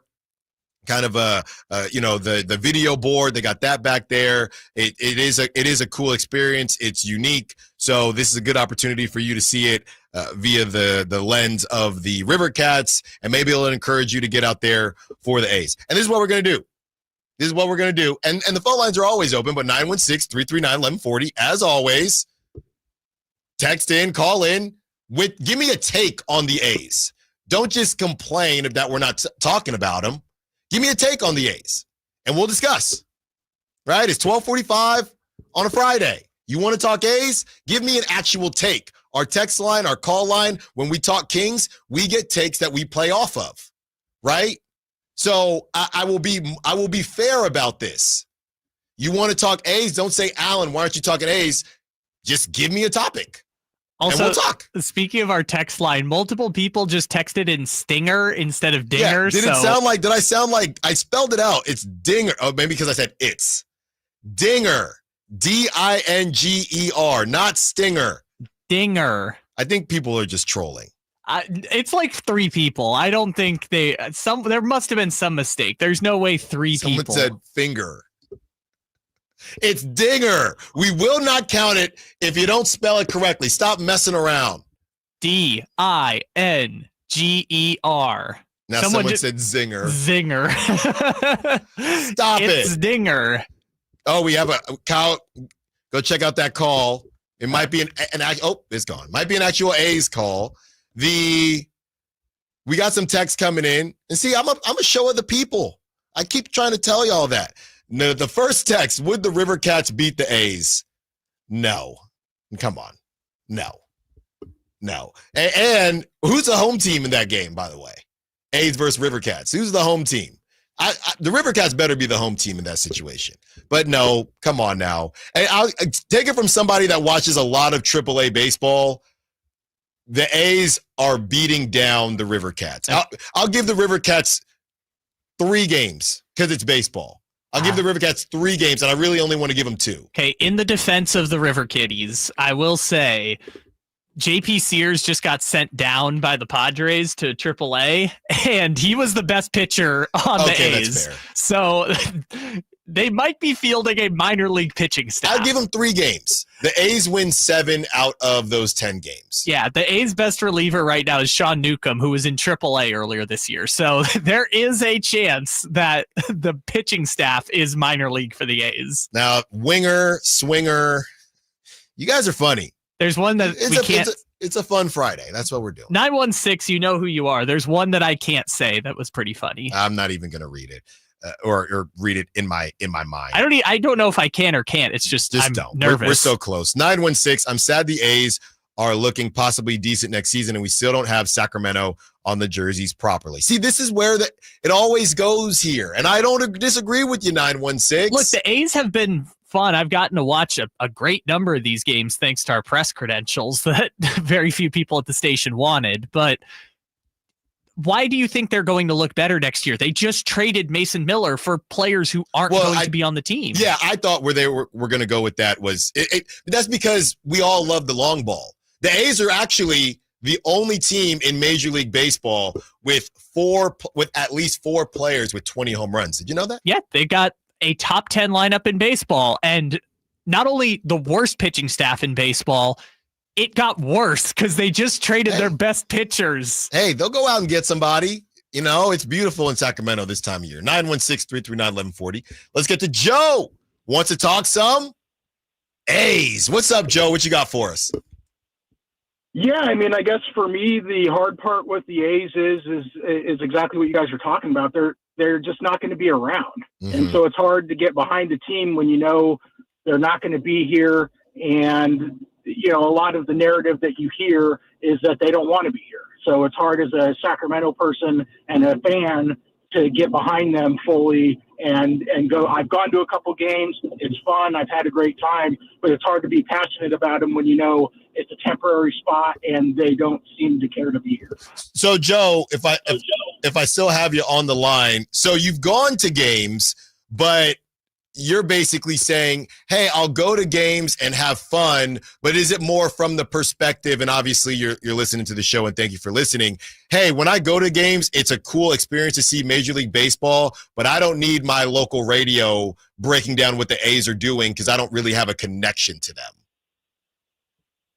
Yeah, I mean, I don't mind the breakdowns. Breakdowns are great. That's what you guys do. You talk about sports, whether it's the A's, the Kings, and Iron, whatever. But just growing up, it's hard to care so much about it when I know that in 3-4 years they're not going to be here. And again, just the narrative that we hear a lot of times is they don't want to be here. There's issues with the park or blah blah blah. And it's like, how do I get passionate about it? It's fun to go to a game. I enjoy going to games, having a hot dog, having a beer, and watching a game is fun any day of the week. But it's hard to be a passionate fan about them when there's just no connection to the city. Yeah, thanks for the call, Joe. Appreciate it.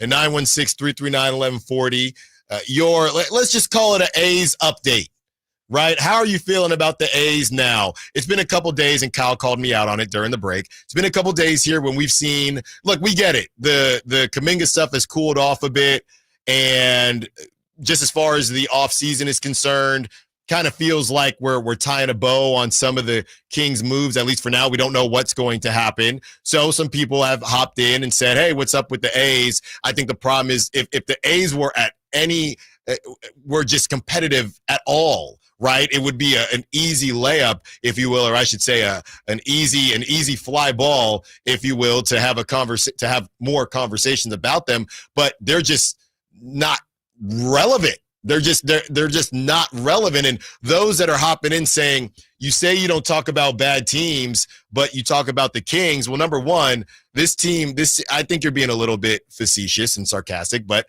maybe not. But in case you're not, we know what this Kings team means to Sacramento, right? To put them in the same breath of the A's is just kind of ridiculous. And number two, even from the standpoint of a competitive nature, putting the Kings in the same conversation as the A's from a competitive standpoint, that's absurd.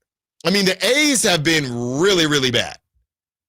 Really, really bad. And Coach Eric Martin says it himself when we have him on the show. He doesn't say those words. He says we've struggled. So let's not get too caught up in how the Kings have made you feel the last couple seasons and you kind of been let down. I mean, you at least got some dang T-shirts. You got the Roar extra large T-shirts. They got into the play-in. We're talking about the A's. They've been in the dumpster. I mean, what was it, last year or the year before? They were on historic pace. That's what we're talking about here. So talking about the Kings and talking about the A's and calling them both quote unquote crappy or whatever, I think that's a bit disingenuous, and I think you all know that. 916-339-1140. Let's keep the conversation going as we hit the 1 o'clock hour. We still have to talk about whether or not the Kings and ownership should be more transparent to the fan base. Allen Stiles, Sacktown Sports. This is the story of the one. As a safety manager at a manufacturing plant, he does everything he can to keep his coworkers safe. From finding ways to reduce risks to keeping safety supplies in stock. And for that, he relies on Grainger. Grainger offers a broad range of quality products and next-day delivery, so he can always play it safe. Call 1-800-GRAINGER, click Grainger.com, or just stop by. Grainger, for the ones who get it done. Bonneville International radio station contests are open to participants at least 18 years of age and older that are residents of California and who reside in one of the 6 counties that make up the Sacramento metro area, unless otherwise specified. Employees or agents of the station, Bonneville International Corporation, other area radio stations, or any entity associated with the contest are not eligible to win, unless the station otherwise specifies in its own discretion. Persons who have won in the last 30 days from a station contest or event may not be eligible. For a copy of the general contest rules, visit khdk.com. The Giant Summer Sale is here. Get giant savings on our giant selection only at Folsom Lake Honda, your one-stop Honda shop. Looking to own or lease? Save during the Honda Summer Event and drive a brand new Accord or Civic. See all our specials at FolsomLakeHonda.com. As a family-owned and operated dealership since 2009, customer service is our #1 priority. Our customers love doing business with us, and you will too. Go to FolsomLakeHonda.com. Your one-stop Honda shop. When you bundle renters and auto with Progressive, you can save while protecting your most valuable possessions, like your really expensive limited edition sneakers and your new suit for your cousin's wedding. Except you never actually bought the suit because you can't stop buying sneakers. So you show up to the wedding looking like you're going grocery shopping. But hey, at least your sneakers will look good in the pictures, until you're cropped out of every last one of them. So go ahead and get Progressive, so you can save while protecting the things that matter to you. Progressive Casualty Insurance Company and affiliates and other insurers. Not available in all states or situations. Staples presents That Was Easy. Big year. I'm starting middle school. Welcome to the jungle, Missy. Best part? My parents promised me a new laptop. Perfect for homework, essays, and drudgery. So we went to Staples. They had all the latest tech, and laptops were up to 40% off. Woo! Another back-to-school budget saved by Staples Easy Button. Mom high-fived the cashier. So embarrassing. Staples.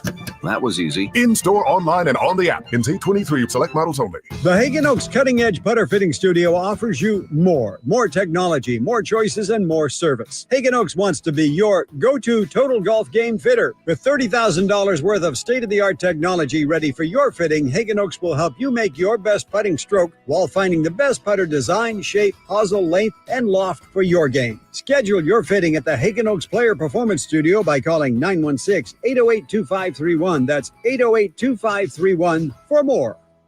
Hello, I'm Frank Cockworth, Retirement Security Centers with the Weekly Economic Update. New week, same story. Trump, tariffs, and trade seem to be hogging the spotlight. President Trump imposed an additional 25% tariff on India to convince them to stop buying Russian oil. He is using this to pull more economic levers to get Putin back to the table to agree to a peace deal. Secretary of State Marco Rubio met with an envoy from Switzerland to discuss reducing their upcoming 39% tariff. Meanwhile, U.S. companies such as Apple are up in the ante and investing more in U.S. manufacturing. They agreed to add an additional $100 billion of investments in the U.S. on top of the already agreed upon $500 billion, with the hope of staving off tariffs on their phones, much of which are manufactured abroad. The hope is that good jobs will entice workers to come back and increase the workforce participation rate in the U.S. This can hopefully offset a weak service sector report, which had brought up further concerns of stagflation. This happens when the economy stagnates, but costs continue to rise. How might this affect you or your family? Please go to frankontheradio.com to schedule an appointment, watch videos, and receive market updates. I'm ready to help you start your journey so you can define your future. Securities and investment advisory services offered through Mosaic Wealth, member FINRA SIPC. Mosaic Wealth is separately owned, and other entities and or marketing names, products, or services referenced here are independent of Mosaic Wealth.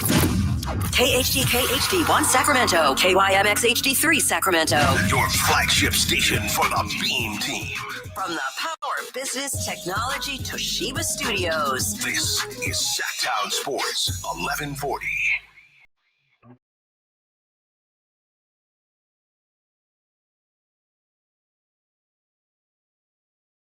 Your home for Kings Talk and so much more. Live and local. Allen Stiles on Sacktown Sports.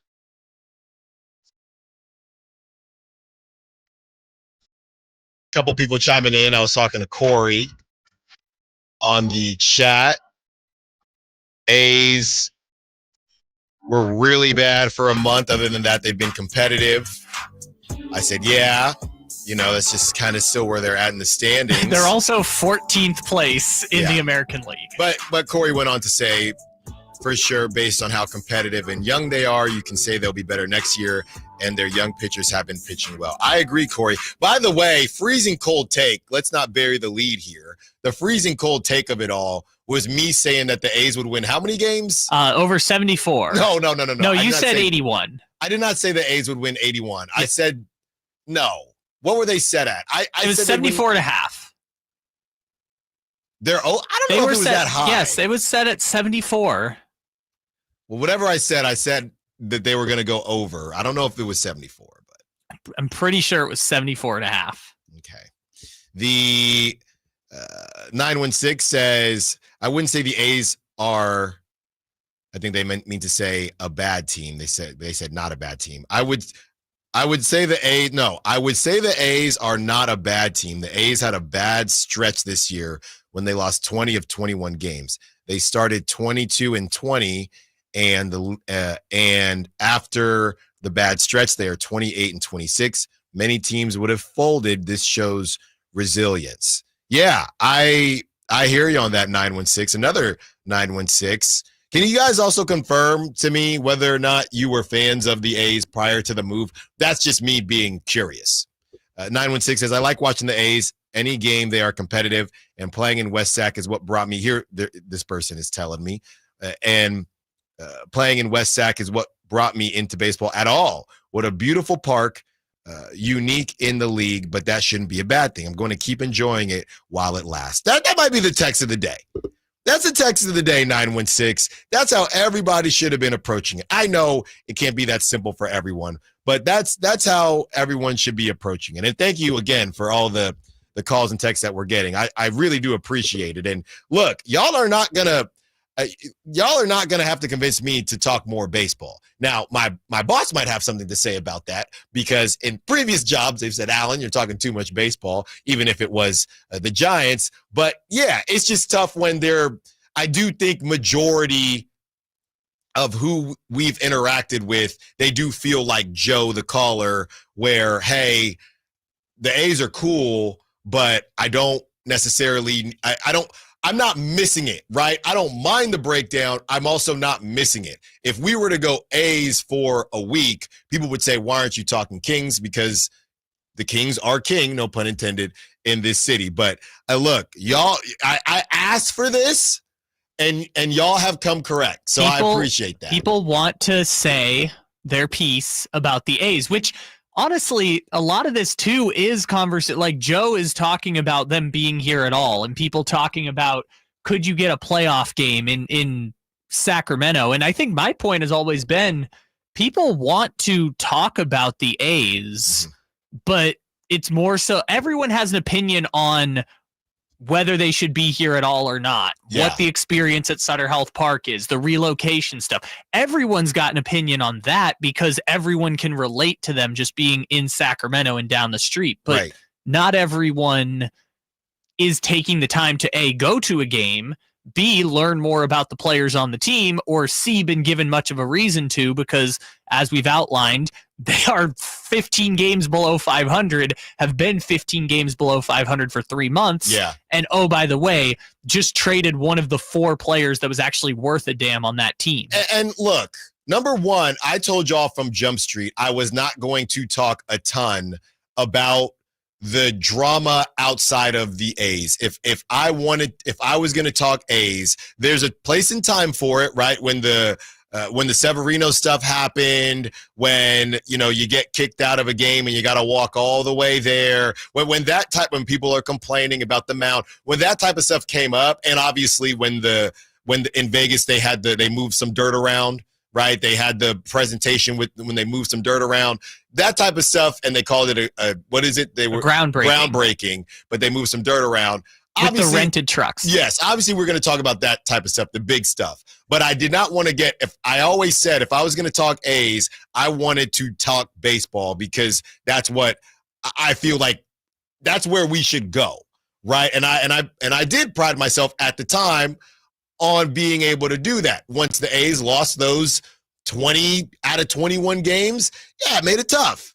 It made it tough. And we still have a bunch of texts coming through, and I'm going to keep reading them, dang it, because why not? 530 says, I love the text. It shows some people are passionate about it. For me, it's awesome having them in town, and it's fun going out to the stadium. And I could care less about who wins since they aren't truly our team. Hey, yeah.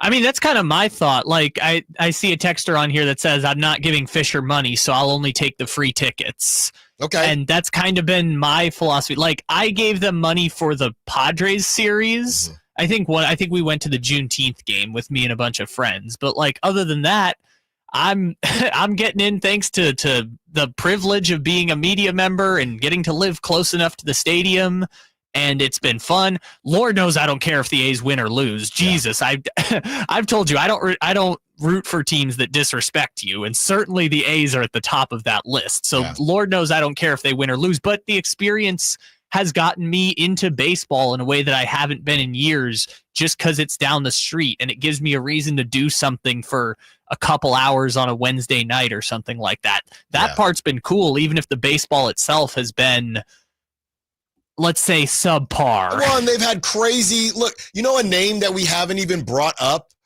throughout this whole time we've been talking about the A's.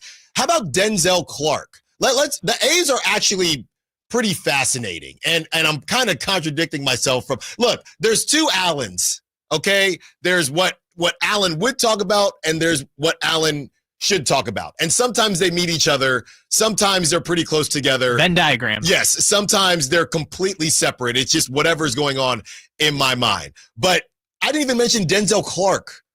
So the A's have the best catch of the year on their team. The A's also have the best hitting night in the history of Major League Baseball on their team, on their roster this season, who's 22.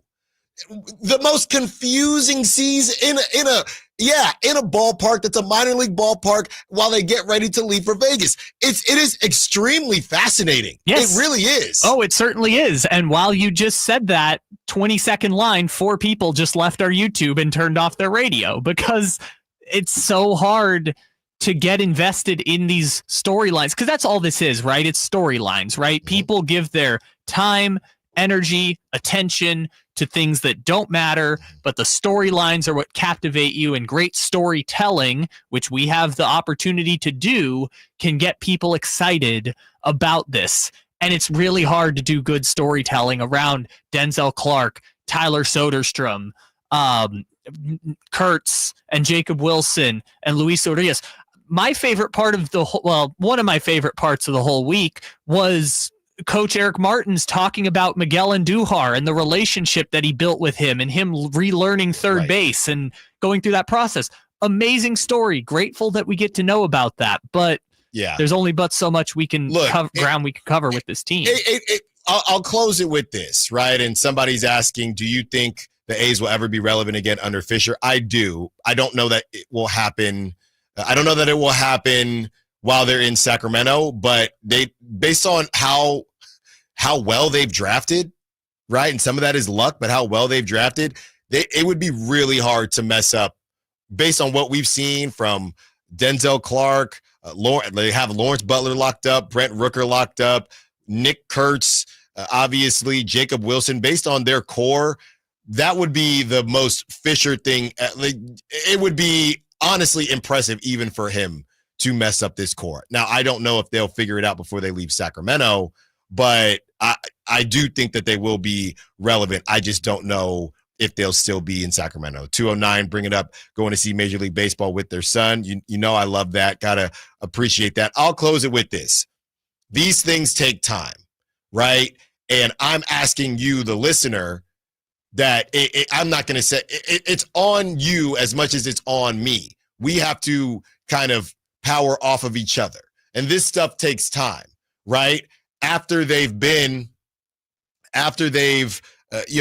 of been around and finally made their way to Sacramento, this is only the first year. So as this thing grows and hopefully they improve, you will feel a better connection, to Kyle's point. You'll feel a better connection to the third base coach's relationship with Miguel Andujar. But right now, it's all a bit just, we don't know who these people are. It's like when you first watch the first episode of a show, right? And you're getting to know the different characters. You're getting to know who these people are, who's the antagonist, who's the protagonist, who's somebody that you're going to like their personality in the show, who's somebody that you're not going to like their personality in the show. This is the first episode of the season, which is the A's in Sacramento. So I think most people out there don't have that connection to the show yet.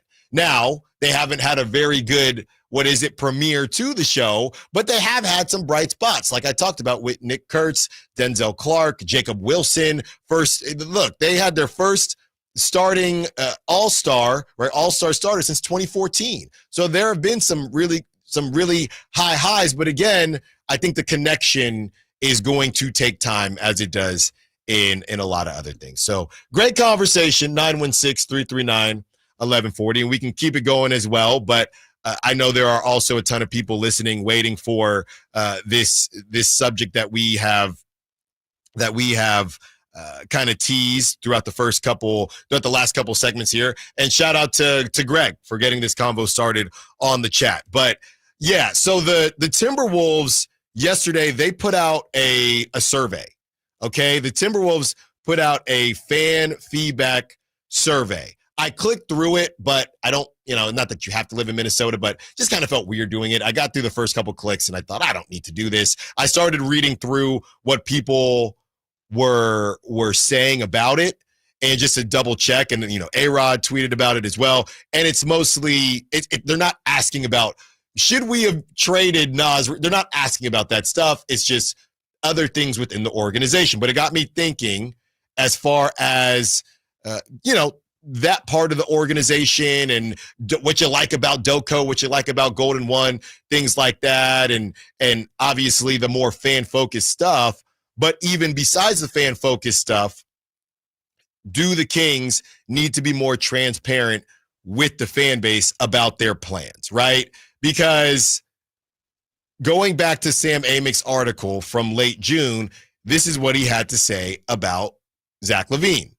While the 30-year-old two-time All-Star is extension eligible this summer, team and league sources say there are no plans for the Kings to prioritize a new deal for LaVine.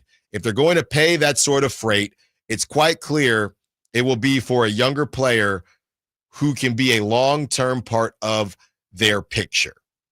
So right now we have the Kings, and they're in a position where they're not going to extend Zach LaVine. So they're essentially telling all of us that there's a 1 to 2 year plan on this thing, right? So they have that going on, but they're not officially saying that because they just raised the prices. So they're not going to say that. But this kind of, I don't want to say half-hearted attempt, but kind of, more so misguided attempt at continuing to be competitive. And honestly, I don't blame Scott Perry because there was really nothing else for him to do based on the contracts and how easy or hard it would be to move them. But you have that going on, and reports like that coming out about Zach LaVine clearly not being a long-term piece for the Kings, right? They have not extended Keegan Murray yet, which we believe that they will. We are trying to figure out what's going to happen with Keon. We're all kind of surprised that DeMar DeRozan is still on this roster. I shouldn't say all of us, but a lot of us are surprised. And then they just got Damonte Sabonis kicking in Napa, right? Now, when Scott Perry speaks, he's talking about sustained success, right? Sustained success, but you did not extend Zach LaVine. DeMar DeRozan, who's 36, who probably doesn't have a lot of seasons left, is still on the team. And oh, by the way, you just traded for Dennis Schroeder, and most people don't think you're going to win more than 35 games. And you look at other organizations across the league and how transparent they are with their fans. Now, I know there's always a line to this, but 916-339-1140, do you think the Kings need to be more transparent with their fan base? Do you think the Kings should come out and say, hey, with what we have going on right now, we have some contracts that, if I'm Scott Perry, we have some contracts that were here when I arrived. We don't want to be hasty in what we do. We want to make sure that we approach everything the right way. And in a couple years, we're going to reassess everything. We're looking at, if something comes up that makes sense, great. We're going to be very aggressive at the trade deadline if things don't go our way. But as it stands right now, we don't see this core going past 1 to 2 years. Now, obviously, you'd have to massage it a bit better than that. But would you appreciate it if the Kings came out and they were a little bit more transparent than they have been. Because I've said before, I want to know, and I'm working on a conversation with Scott Perry, but I want to know, when you say what he said time and time again, a sustainable platform of success or for success, what does that mean? Because success is a relative term. Success is an objective term.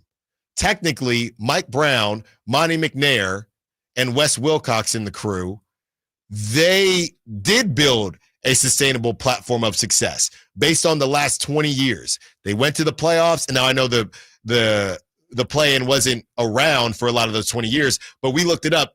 The Kings would have only made the play-in, was it 8 times? Maybe You're less than saying that? in the 16-year drought? Right. Was it? It might have been less than 8. It was 2 times. 2 times. There you go. They were both during the DeMarcus Cousins. There you go. So you would have been play-in eligible out of those 20 years. You missed the playoffs only 2 times, right, during the drought. Mike Brown comes to town, and you have Wes Wilcox, Monty McNair. You go to the playoffs.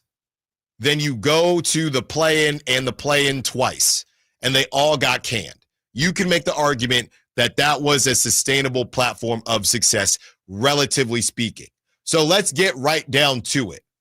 Are we talking about in the playoffs every year? Are we talking, the word playoffs, to this day, I don't think have been used with Scott Perry. I know they weren't used early on, but are we talking about playoffs? Are we talking about a championship, right? Building, we talk about, it's all very vague. I had back in my day when I was in tech, you could always tell when something weird was coming because the all hands meetings, less transparency came the closer we got to a round of layoffs. When everybody's rolling and we're profitable, hey, ask us anything. Yeah, we think we'll be profitable in this year, and we think we're going to do this, and you guys are going to have your stocks, and we might go public. And they're an open book, right? They're an open book. You got that all hands meeting, and stuff just starts to get more vague, right? That's how you know. I've always been good at reading the tea leaves most of the time when I've been in these situations. Hey, well, we just want to stay flexible.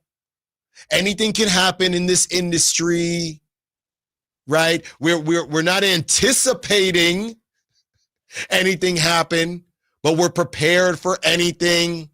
When they start saying vague terms like that versus the last all hands meeting in Q2, where everybody was fun, everything was fun. By the way, go get some, there's no more snacks after the all hands. Hey, where are the snacks at? There's no happy hour after the all hands. That's when you said, okay, let me fire up the LinkedIn. Let me see what's going on here because things are changing. So do you think, yes or no, 916-339-1140, that the Kings need to be, and you can use other examples of other GMs, and this is not on Scott Perry per se. This is just the organization as a whole. Do you think the organization needs to be more transparent with the fans? That's it. Kyle, what say you?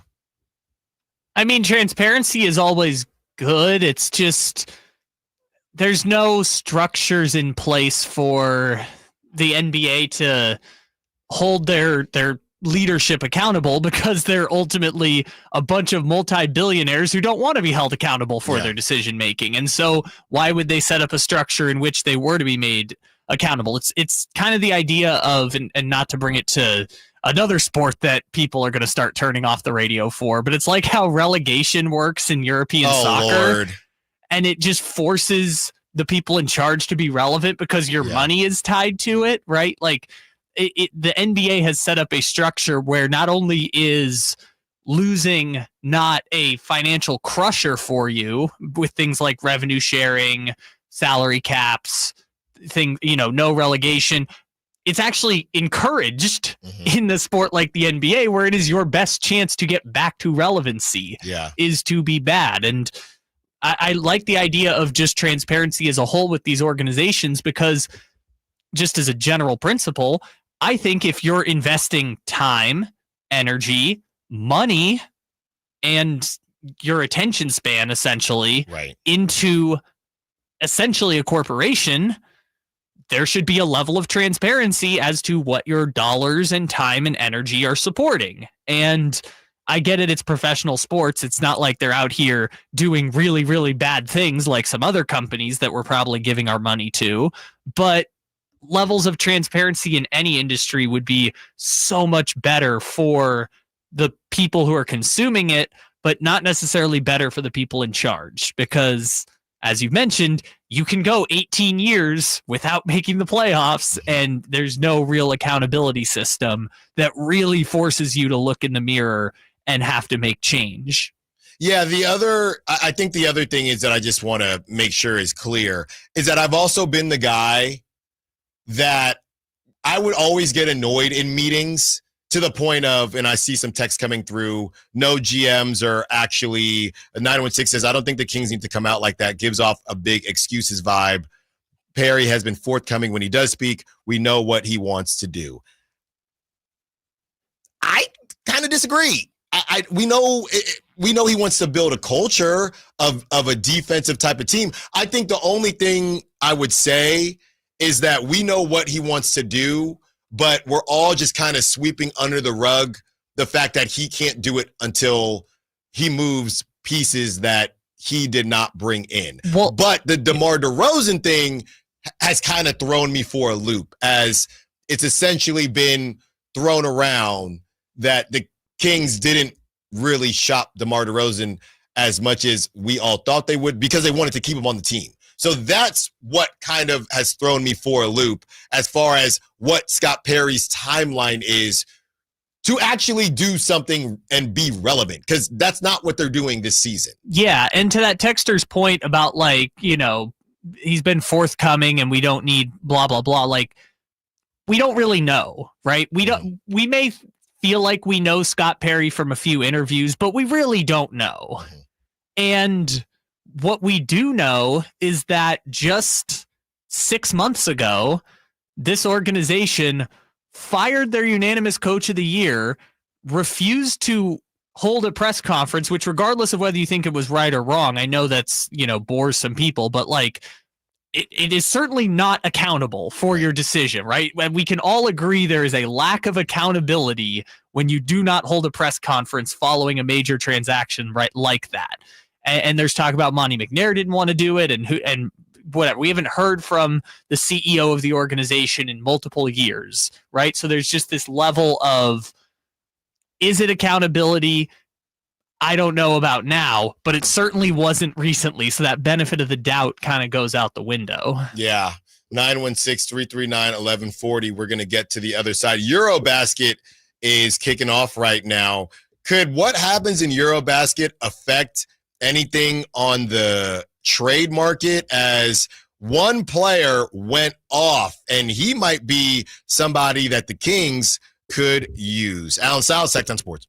Sacramento weather is brought to you by Fidium Fiber. I'm Tamara Berg in the KCRA3 Weather Center. It's finally Friday, stepping outside and feeling the heat this afternoon. Temperatures well above normal with highs today in the 100 to 103 range. It's even going to feel mild when you wake up to your Saturday morning with temperatures in the 60s. Get the latest forecast on the KCRA3 News and the KCRA3 app. It's about time they fix that pothole. Invented better windshield wipers. Made an internet that just works. Fidium Fiber Internet, starting at only $30 a month. It feels like Fidium. Offer available to residential customers only. Terms and conditions apply. See Fidium.com for details. We just want to have enough money for retirement. And travel to visit our grandchildren. I understand. That's why at Fisher Investments, we start by getting to know each other, so I can learn about your family, lifestyle, goals, and needs, allowing us to tailor your portfolio. What about commission-based products? We don't sell those. We're a fiduciary, obligated to act in your best interest. So how do your management fees work? We have a simple management fee based on the value of your portfolio, so we do better when you do better. We appreciate that kind of transparency. We also check in with you regularly to keep you up to date on the markets and your portfolio. What other services do you offer? As a client, you have access to resources on investing, financial planning, estate planning, Social Security, Medicare, and more. Wow, it sounds like Fisher Investments has everything we need. At Fisher Investments, we're clearly different. Learn more at FisherInvestments.com. Investing in securities involves the risk of loss. Hi, Zoe Saldana. Welcome to T-Mobile. Here's your new iPhone 16 on us. Thanks. And here's my old phone to trade in. You don't need a trade-in. When you switch to T-Mobile, we'll give you a new iPhone 16. Plus, we'll help you pay off your old phone up to $800, and you still get to keep it. There's always a trade-in. Not right now at T-Mobile. I feel like I have to give you something in return for karma. That's okay. I don't really have much in my purse. Oh, let's see. Juice box. I'm a mom. I'm good. Seriously. Let me check. Oh, hot sauce. Take it. Really, I'm fine. Oh, I have raisins, a balloon. Wait one sec. I've got cupcakes in the car.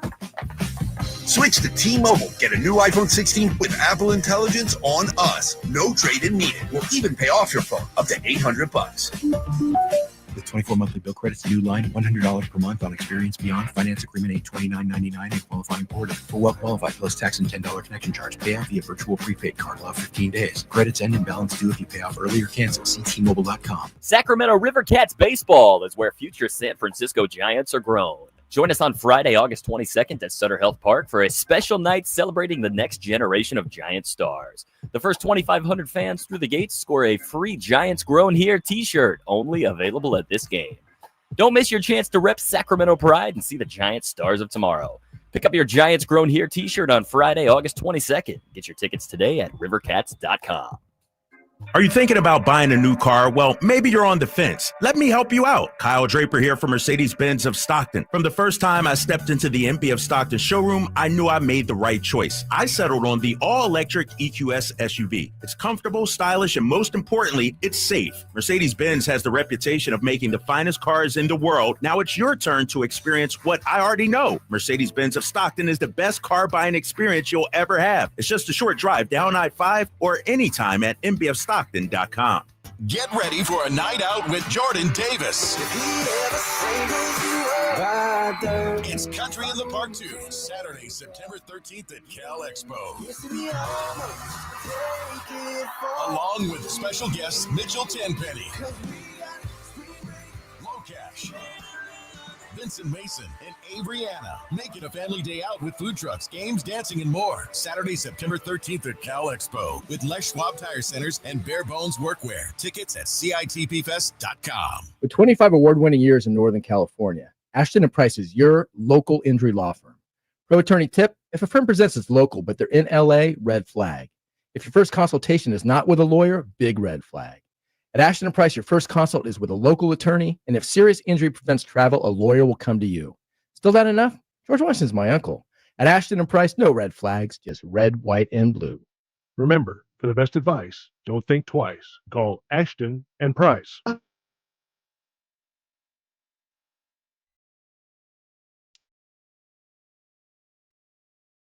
Allen Stiles. Watch the show on youtube.com/Sacktown Sports 1140. Or listen on the Sacktown Sports app.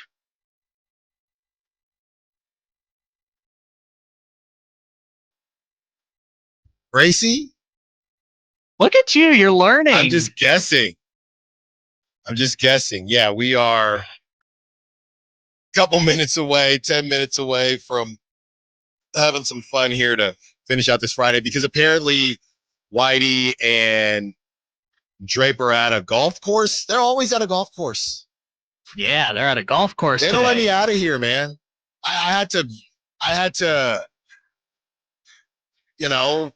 finesse my way to Vegas. They don't want to let me out of here, dude.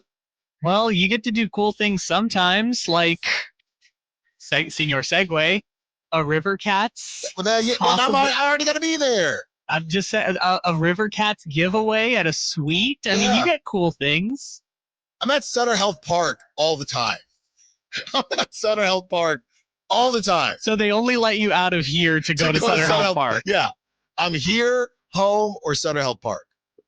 And oh yeah, I won't do it now. We'll do it at the bottom of the hour. One more chance for you. And stop messing around the text line saying different words. That's not the correct code word. Okay? I mean, that's harmless fun. The only thing they're losing out is a chance to be in a suite with you and 19 strangers or friends or coworkers or neighbors. Who knows? Pick whoever 20 you want. Yeah. 916 says it's the same 916 that said we know exactly what Scott Perry wants to do. I disagree with your disagreement. Didn't Perry say in one of his first press conferences he wasn't worrying about the playoffs? The last regime is the last regime. Well, I mean, a lot of people say a lot of things in their first. I feel like that's the thing that you're supposed to say, right? We're building blah blah blah. But I mean, you tell me 916, and I won't go back and forth on the air. But what do you think the actual and give me specifics? Don't go broad or don't go vague. What do you think the plan is, since it's so clear, right? Since it's so clear, because I don't know. No, he's not going to get up there and say we're going to win a championship next season. Okay, but I think that right now it's just you're selling. I guess that you're all in right now. Are the Kings quote unquote all in right now for the next 2 years? Is this a Sacramento? This is a very sad all in, but is this, hey, we're going to go all in for 2, because he hasn't said any of this, and maybe they wouldn't. Hey, we're going to go all in for 2 years with the people that we have, the players that we have, and then we're going to do some version of a reset. Because I'm telling you, I've been very, I love what I've heard from Scott Perry before. I'm just speaking as far as specifics and whether or not they've been vague or transparent. I think he's transparent that we know they're not going to win a championship next season, but I think what I would say is I think we're all giving the assumption / benefit of the doubt that we know that they can't do anything with some of the players on the roster. Yeah, but I don't know if it means they're locked in for 2 years. Patient and prudent. Yes, was that Brennan's phrase? I can't remember. Or that's the phrase. Yeah. I don't think they're locked into anything, because like we talked about it before, if they're in 12th place come the trade deadline. But isn't that broad though? That's my point. It's just maybe they just don't know. I don't think they know. I mean, You can't tell us a plan not to say he doesn't have a plan, but hey, we're going to see where this thing takes us. Yeah, it's one of those weird buy or sell situations, which, by the way, if the Kaminga thing ends up dragging on into the season, and again, I don't know if he takes the qualifying offer or has a no trade clause, if he would still be like all in on wanting to go to SAC. I don't think he's all in on wanting to go to SAC. I think he's all in on anywhere but Golden State that's willing to offer me. So I guess it's like, even if this Kaminga thing drags out into January or February, that's still going to be a conversation come trade deadline time. The same ones they're having right now, regardless of how good or bad the team is. I think they would still want to make the same trade. Or I guess logic would say if you're willing to make the trade right now, you'd still be willing to make the trade in January. Yeah, Jared Williams says, I think if you say that out loud, basically saying, the 2-year plan thing, all the teams will lowball you in trades. I don't disagree with you, Jared. I guess I would just say, would him saying it out loud change how other teams view the Kings and the trade packages? Because I don't really think so. Because I don't think based on what's been said, on the the Ringer and those types of places. We were talking around the league and everybody's just saying, what are the Kings doing? I don't think Scott Perry has to say it from that perspective. Oh, okay, we're going to offer you less because we know you're kind of done. I don't know if it would help or hurt, but I don't think anybody would be surprised and say, oh, now we're going to lowball you.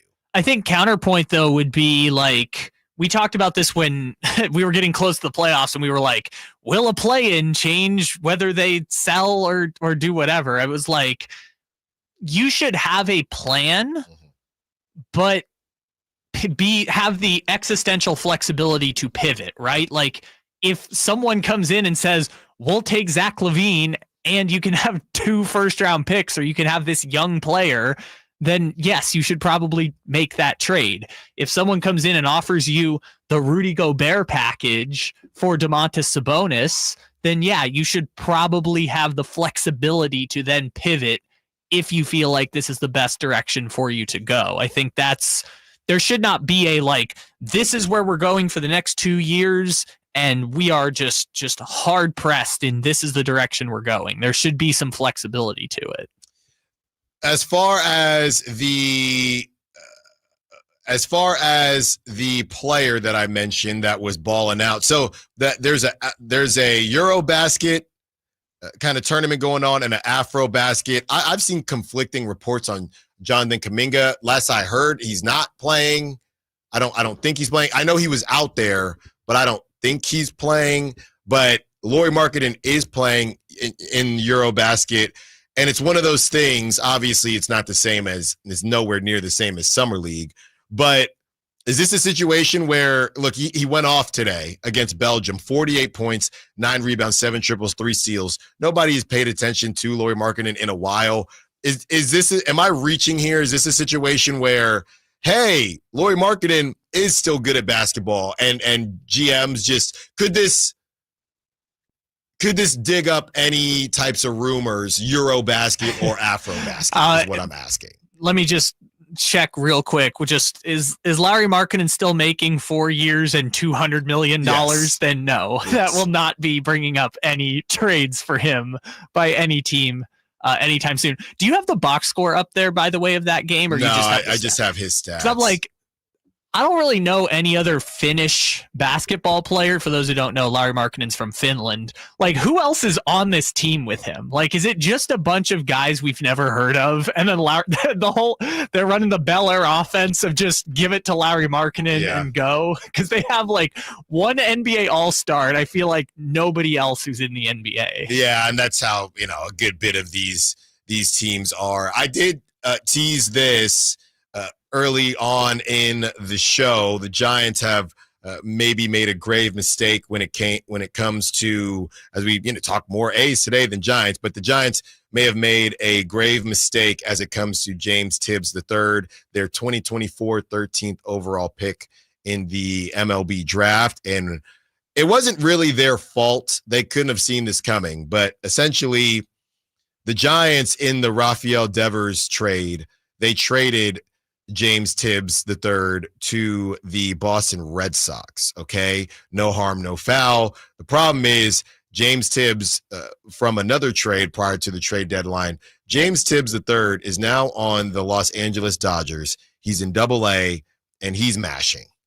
And I'm just seeing the writing on the wall as the Giants can't buy a draft pick to actually perform in the major leagues, and I think Bryce Eldridge might finally stop the bleeding there. But Brian Reynolds with the Pirates traded and is one of the kind of top players out there.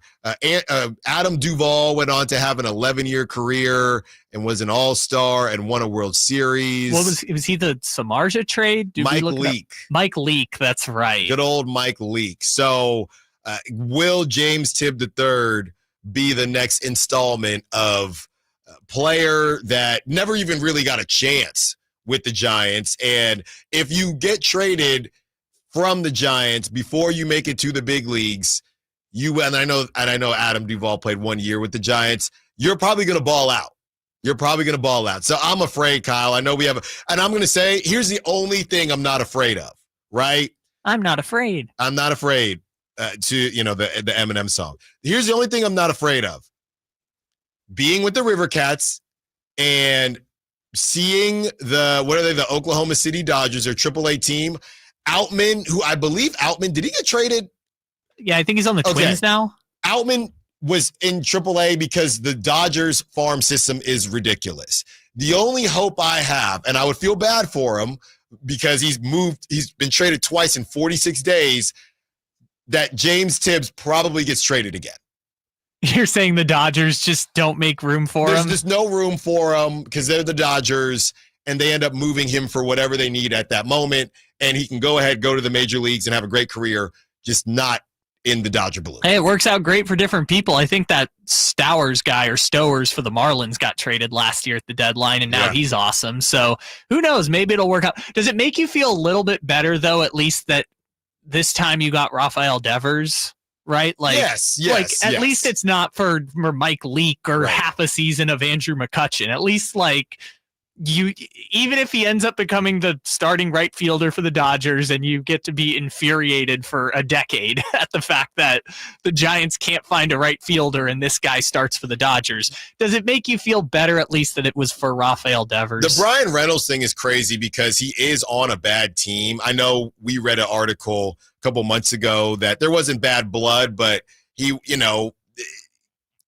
you get traded and you're going to feel some type of way. But Brian Reynolds didn't go anywhere. He's still on the Pirates, and that didn't end up working out. It's kind of surprising. Pirates usually trade those people by now. Besides, hey, look, the only untouchable, it's not Brian Reynolds, and it's not O'Neal Cruz, and it's not Paul Skeens. It's Andrew McCutchen. Never again. He's the only one. When we return, we have some NFL updates for you with Shedeur Sanders, and I know people are already ready. One of the most polarizing people in sports. I just saw the video walking out to his own song, "Perfect Timing," but did the Cleveland Browns set him up for success? And we have our Outside Lands artists or not to close out the show. Allen Stiles, Sacktown Sports. The Drive Guys. Somebody from the 916 Whitey. Tell me the last time we had an athletic front court. JK and Keegan Murray, a top 10 power forward, small forward combo. You buying that? No, you can. Why you give me that 10? I mean, let's slow down. He's not even here yet. Right. He doesn't even play here. You can listen to The Drive Guys Monday through Friday from 2 p.m. to 6 p.m. on 1140 a.m., YouTube, and the Sacktown Sports app. Coverage varies by plan. View contracts and exclusions at endurancewarranty.com. If you're driving a car or truck with an expired warranty and suddenly lost your transmission or needed a full engine repair, would a $4,000 repair bill leave you stranded? I'm Danica Patrick. Don't get caught off guard with a vehicle breakdown. Choose the company I trust, Endurance. No matter the mileage, if your vehicle is less than 20 years old, Endurance offers auto protection plans for any budget. Protection on the drivetrain, electrical, transmission, AC, and more. Plus 24/7 roadside assistance and rental car reimbursement on any plan. Endurance handles everything from making the claim to paying the certified mechanic of your choice. Act now and get 1 full year of elite benefits, a $2,000 value, free. Call for your fast free quote today. Call 800-292-4382. That's 800-292-4382. 800-292-4382. Hey, it's Carmichael Dave here for Capital Casino, Sacramento's #1 poker room, inviting you to come join them every Wednesday for their midweek madness drawing, giving away $2,000 in total cash starting at 6 p.m. It's a safe and friendly environment, plenty of well-lit parking available, and it's conveniently located right there in downtown Sacramento. And remember, best food, best service, best games, 411 North 16th Street in downtown Sacramento. For more information, log on to capital-casino.com and gamble responsibly. 1-800-GAMBLER. I'm Ken Korak with your Green and Gold Report, brought to you by Xfinity, introducing the 5-year price guarantee. One internet price, 5 years guaranteed. Well, the accolades keep coming in for A's first baseman Nick Kurtz. Based on batting almost 400 with a slugging percentage of nearly 1,000 in July, he becomes the 10th player to be named Player of the Month and Rookie of the Month in the same calendar month, joining the likes of Buster Posey, Mike Trout, and Aaron Judge. Welcome to Dugout Radio, the undisputed home of Boomtown Baseball. The Wi-Fi is booming with Xfinity, baby. Our next caller is Stacy. How do you stay locked in on every pitch and play? We stream it all live on Xfinity Internet with low lag, 99.99% network reliability, and speeds faster than a base runner beating the throw to home plate. I stream on my TV, tablets, even my smart fridge. Smart fridge? With all those games, we gotta refuel. Stream live baseball with Wi-Fi built for the biggest moments. Xfinity. Restrictions apply. Actual speeds vary, not guaranteed. Saturday, August 9th, it's the Night of Champions at Stockton 99 Speedway. Meet past champions during the exclusive autograph session. Then buckle up for Pro Late models, mini stocks, and more. Tickets start at just $20. Get yours now at Stockton99.com. Be there.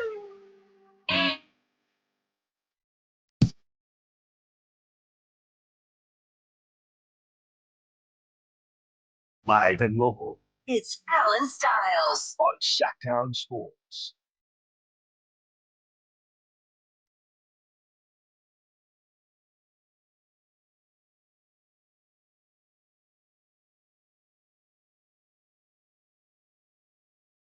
Couple of reports to get to from Dallas Hoops Journal. The Warriors, Cavaliers, and Mavericks are expected to pursue LeBron James if he hits free agency next summer. All right, man. Okay. Joe Lacob just really wants to sell those jerseys. Yeah. All right, dude. Okay. Just the three of them. Just besides the Cavs, just have some shame. Have a little bit of shame.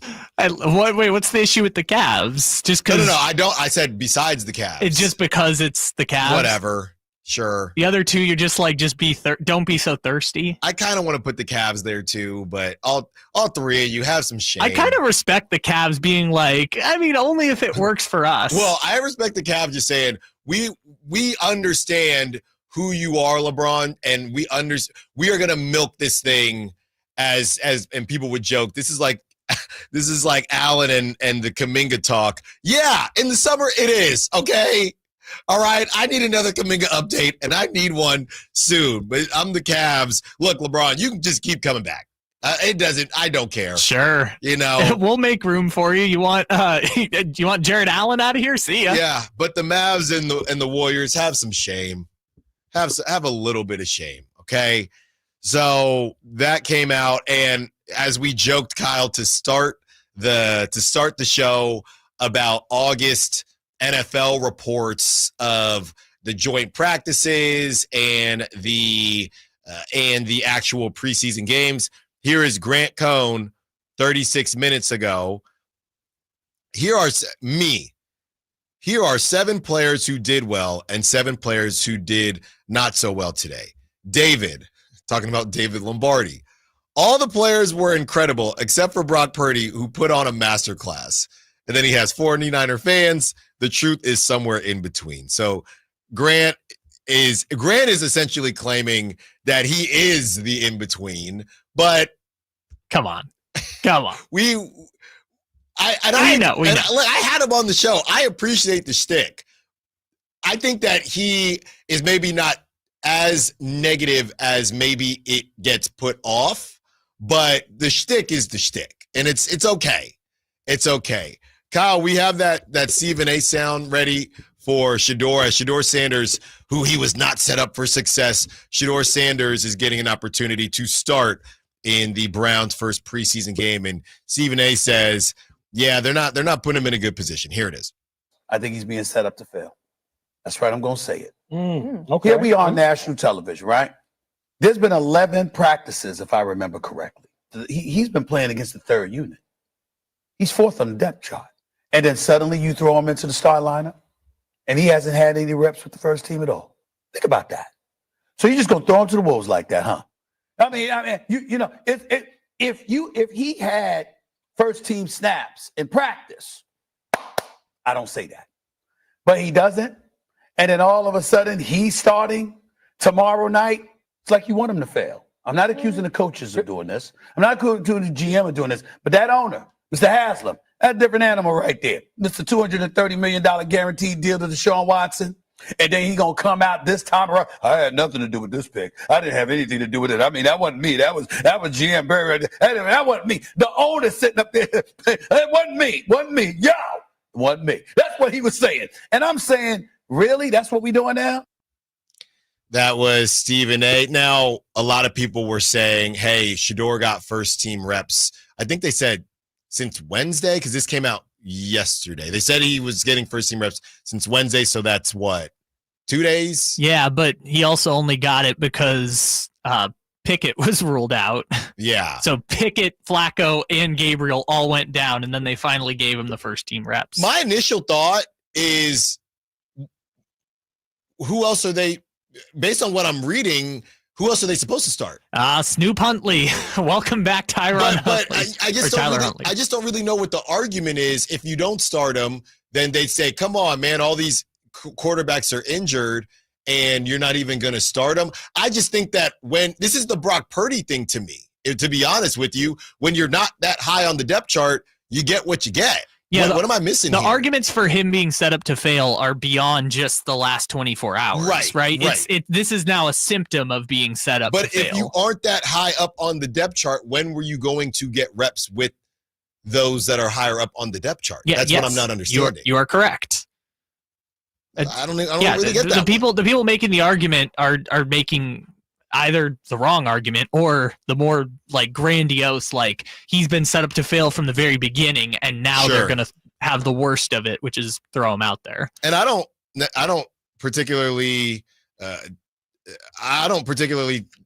disagree with that. But in this situation, look, they letting you on the field and going old school here. When you get an opportunity, as we always say growing up, and they probably still say it now, make it so that they can't take you out. Now, obviously, when you get to the pros, there's money involved. It's not that simple, but somebody's not going to want to take you out. Maybe that's not the Browns. Last time, we're giving you the chance to live the sweet life with me, Allen Stiles, this week with the ultimate giveaway of a Sacramento River Cat suite for August 20th. Each suite includes 20 tickets, dedicated suite attendant, cable television, and climate control, indoor and outdoor seating, panoramic view of the game, and access to the Sky River Casino Solon Club. Listen for the keyword of the day and text it into 916-339-1140 for your chance to win. Today's keyword, it's dinger. D-I-N-G-E-R. Dinger. Okay? You'll have your name thrown in the hat with an opportunity to win those tickets. 916 says, anytime I feel bad about the Kings, I remember the Cleveland Browns exist. Never thought I'd like a Stephen A. Smith clip. Yeah, and I guess from the position of, and you just can't feel bad for yourself, and I don't think Shador does. He's walking out to his own song.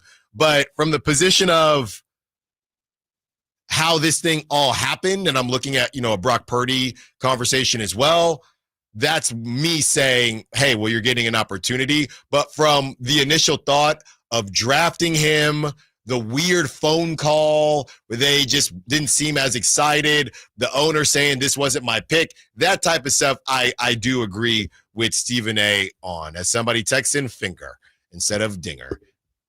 Ridiculous. All right, I like this joke. It's over after today. It's over after today. Your last chance to win that sweet 20 tickets, people. All right, Kyle, let's have our Outside Lands fun.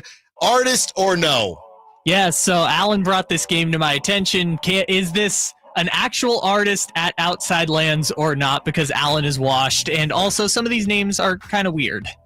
It's going to be a fun game. Yes, I had a good stretch of Outside Lands about 3-4 years in a row. That was a long time ago. I still have friends that go. I mean, I'm not super washed. You're going to be watching the stream. I will be watching the stream and probably get distracted right into the best artist that I want to listen to, because that's how it always happens. All right, Kyle.